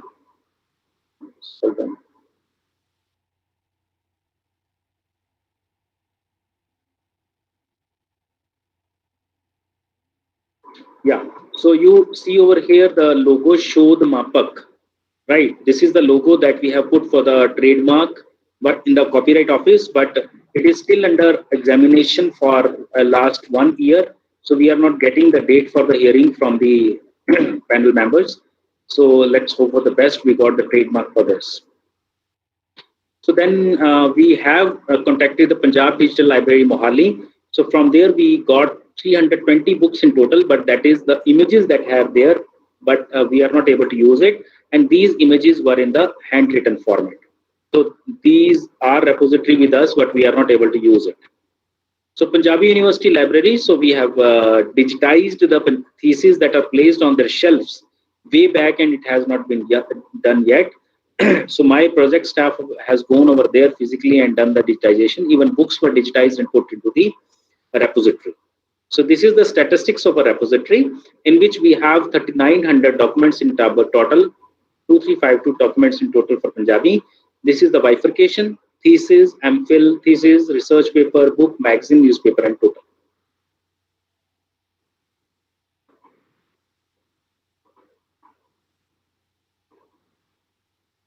So we have got our system tested from Punjabi University Patiala, Punjab University Chandigarh, and Guru Nanak Dev University Amritsar, and all have appreciated our system. And this report was submitted to the ministry. So this is a report submitted by our Punjabi University Patiala directly, confidentially to the ministry about the evaluation results of our system. This is by the Guru Nanak Dev University Amritsar that they have submitted the report for our system.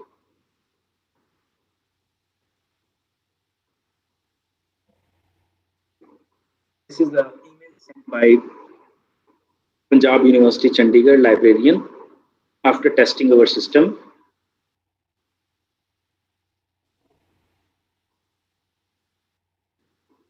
Thank you very much. So, yes, Dr. Pradeep. Hello. Yeah, please. Good afternoon, sir. Few participants wants to ask few questions. Yeah, If you please, allow, please. Yeah, please, no issues. Yeah, Mr. Pritam, you can go ahead. Okay. Sir, can you please explain the document indexing? Document indexing? Yes. Yeah, this is the part of the Solar, SOLR. If you go and browse the Solar, so this is basically, are you from the computer science background? No, sir. Okay. So I think that will be out of scope if you try to learn about the indexing, because that will not help you out. But otherwise, indexing means how you are storing the documents into the database for the matching purposes. So when the document is submitted to the pleasant detection tool, fine. How it is being matched with lot of documents that are already present into the repository, because it is not all documentary. About 1 lakh pages will be there. One page is fastly matched with 1 lakh documents. So this is how the indexing helps us. Okay. And sir, can you please explain the deployment? What? Come again? The deployment in one of deployment. Yeah, deployment means that in industry, whenever they are getting the project from the client, right? When the project is completed, you need to deploy that project to the client. Got it? So that was our last. Like now we have completed, right? If the ministry says that come to our premises and deploy this on our server, so then we will be deploying that onto the server for making it public. Fine. Okay, deployment means installing. Installing, yes. Fine. Hosting on the internet. Sir, can you please explain the annotated corpus? Annotated corpus means like suppose you have a text with you, right? Hindi text I say. वह कहाँ जाता है, right? Or we take the example of English. He is going, right? So he is a, what is this? Subject, yes. Is means helping verb. Helping verb, yes. And going is verb. So you are adding part of speech tag along with each and every word. Yes, sir. So this is annotated corpus. The text that is having the grammatical information along with each word, that becomes an annotated corpora. So can you please explain the keyword domain pair? The keyword domain pair. Keyword document pair. Keyword document pair. Okay. So when we are storing the document into our repository, fine. So we have, suppose we are storing one full PhD thesis. So that PhD thesis along with the supporting keywords, they are actively stored into the database. So this becomes keyword document pair. Okay. So can you please explain the document archiving? Document archival means that you are collecting the documents from number of places and putting into our repository. Okay. And sir, can you please explain the web crawler? Pardon? Come again. Web crawler. I'm not able to get your point. Web crawler. Wave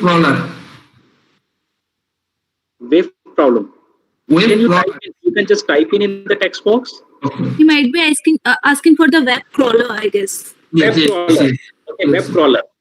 Web crawler means see, as you are extracting the when document is being inputted for the test for finding the plasm, so we need to go to the web for finding the text that is matching with your document. Fine. So it means you are crawling the Google. First of all, you are crawling the web for matching your input document with the existing document on the web. So you are crawling the web for finding the documents that are being matched with your documents. Okay, sir. Okay. Yeah. Okay. And sir, can you please explain the Google API? Yeah, Google API means, so see, I hope you have used google.co.in. Fine? Yes, sir. Yes, your search box is coming over there and you are putting some keyword and results are displaying over there. Yes, sir. But that is, you are having one website for which you are using for searching purposes. Now I want to do the same exercise, fine, in my programming. So then I will be using the Google API in my programming for doing the same purpose. So I am through programming, I am providing the keywords to the Google, fine, and it is reading me the results through the programming, and then I am using in my programming. Fine, this is Google API. Yes, and sir, can you please explain that repository building? So repository building, that is the same one that we have collected a lot of research papers, lot of books, lot of PhD theses, with lot of matter from the. So this becomes a repository for our system, document repository and repository. Fine. So can you please explain the XML? XML. This is extensible markup language. So I think if you are not a technical guy, so you will not be able to understand about XML. Do you know about HTML? So this is similar to HTML, but it is extensible markup language. So this is for programming purposes. We are using for storing the documents and all. Okay. And sir, can you please explain the consortium? Consortium means like when you are doing some project. As I am saying that we have developed this project for Hindi and Punjabi. Now what I'm saying is I am going to develop one group in which Odia people is there, Tamil people is there, Telugu people is there, right? So this becomes a group. This is known as consortium of people for doing the same thing for different languages. Okay. And sir, can you please explain the keywords you are training? The keywords means the main words, the keywords. Keywords. So keywords mean like prominent words that are searchable for your document. Okay.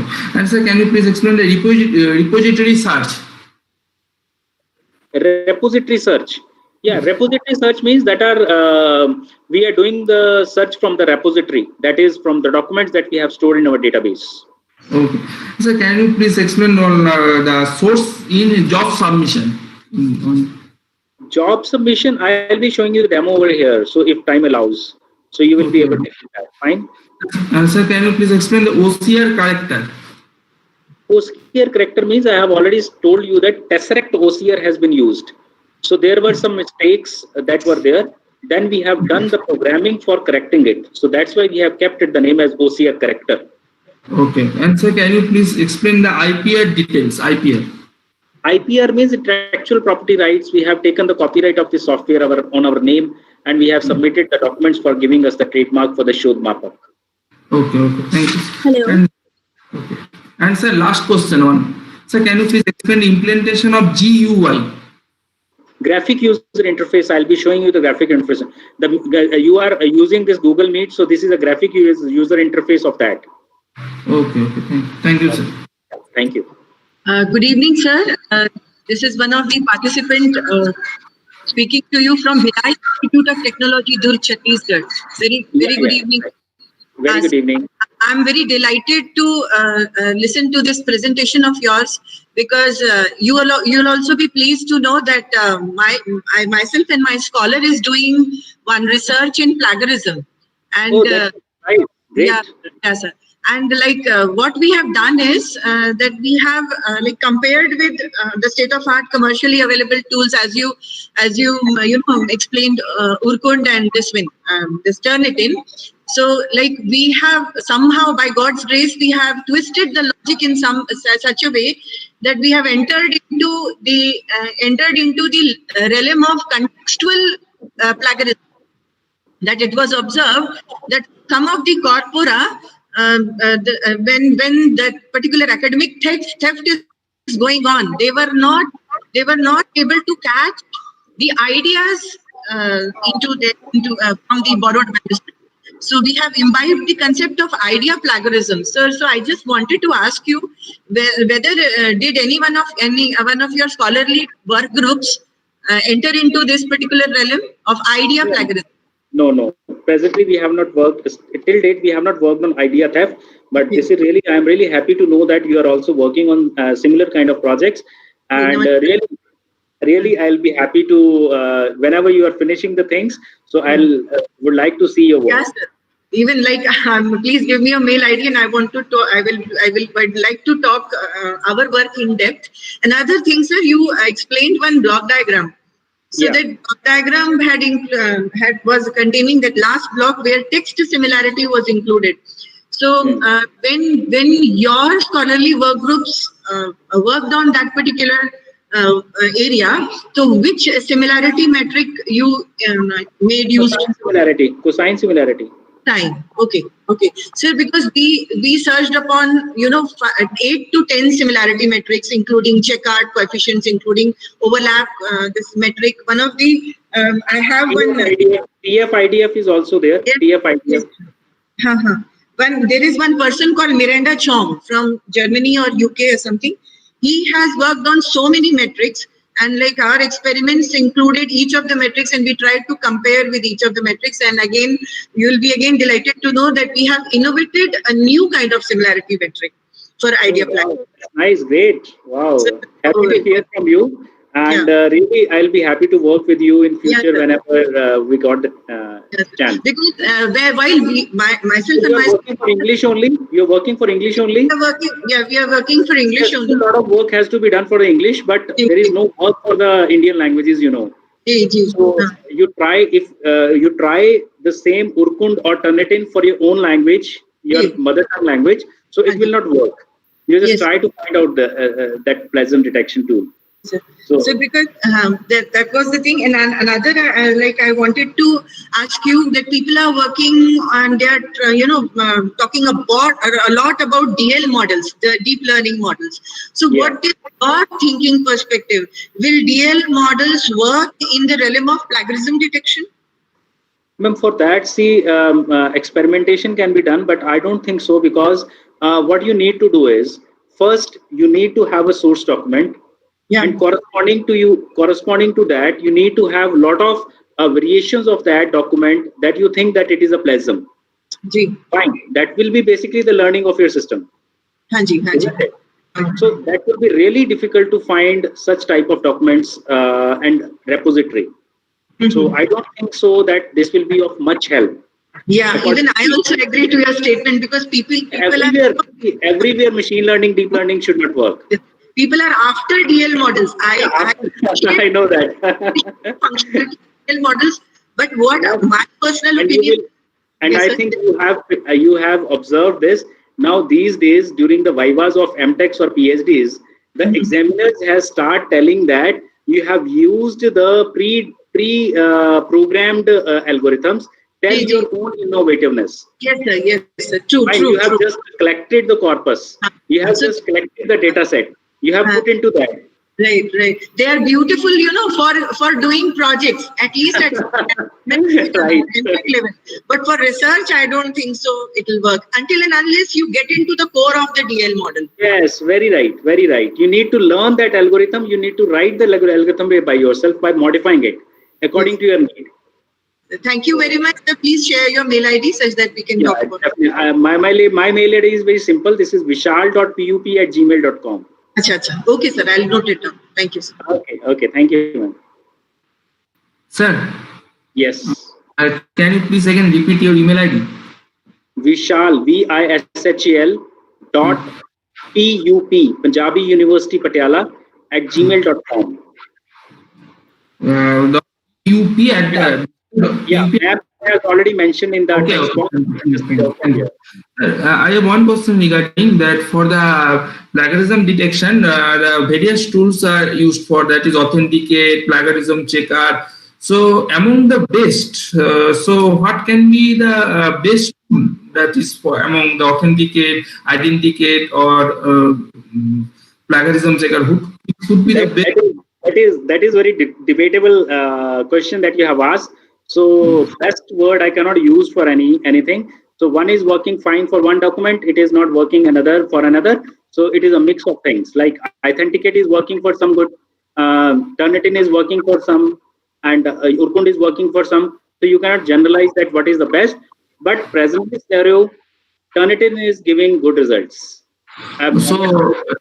So in one document using plagiarism detector, if Turnito is giving some plagiarism detect check, and plagiarism checker would necessarily not be same to the Turnito, it could be a very different value, or can be, suppose if Authenticate gives the plagiarism checker value 10%, then Authenticate, then plagiarism checker could give any value above 10 also or below 10 also. It could be, suppose plagiarism checker could give 40%. Lot of things has still to be done for the plagiarism detection, because we are talking about technical terms. So they have not taken care of that. Named entities, they have not been taken care of that. As ma'am is working on idea theft, so nobody has worked till date on idea theft. So a lot of things has to be still done. So no software is perfect for this. Okay. Thank you, sir. Okay. Okay. Thank you, sir. Thank you so much for sharing your profound knowledge with us. The session was really energetic and very zealful. Thank you for the valuable information you have shared with all of us, and for the queries resolution as well. Thank you so much for your time. Our professors are actually busy teaching academics, so they are not here. Okay, no issues, fine. Okay, thank you so much for your time, sir. Okay, thank you. Good day, bye-bye. Bye, sir, thank you. So this was our last session of today, and tomorrow we'll all meet around at 9 a.m. positively. So thank you so much, every participants. Thank you so much. Ma'am, the attendance link will send. Yeah, we'll share it. Okay, thank you. It might send to some people twice yesterday, and whoever read it in the first time in the evening, it is counted. Okay. So no need to worry. Few people were like, oh, we have got it twice. So due to some technical issue, it was resent. Okay. Thank you. Okay. Thank you. Thank you, everyone.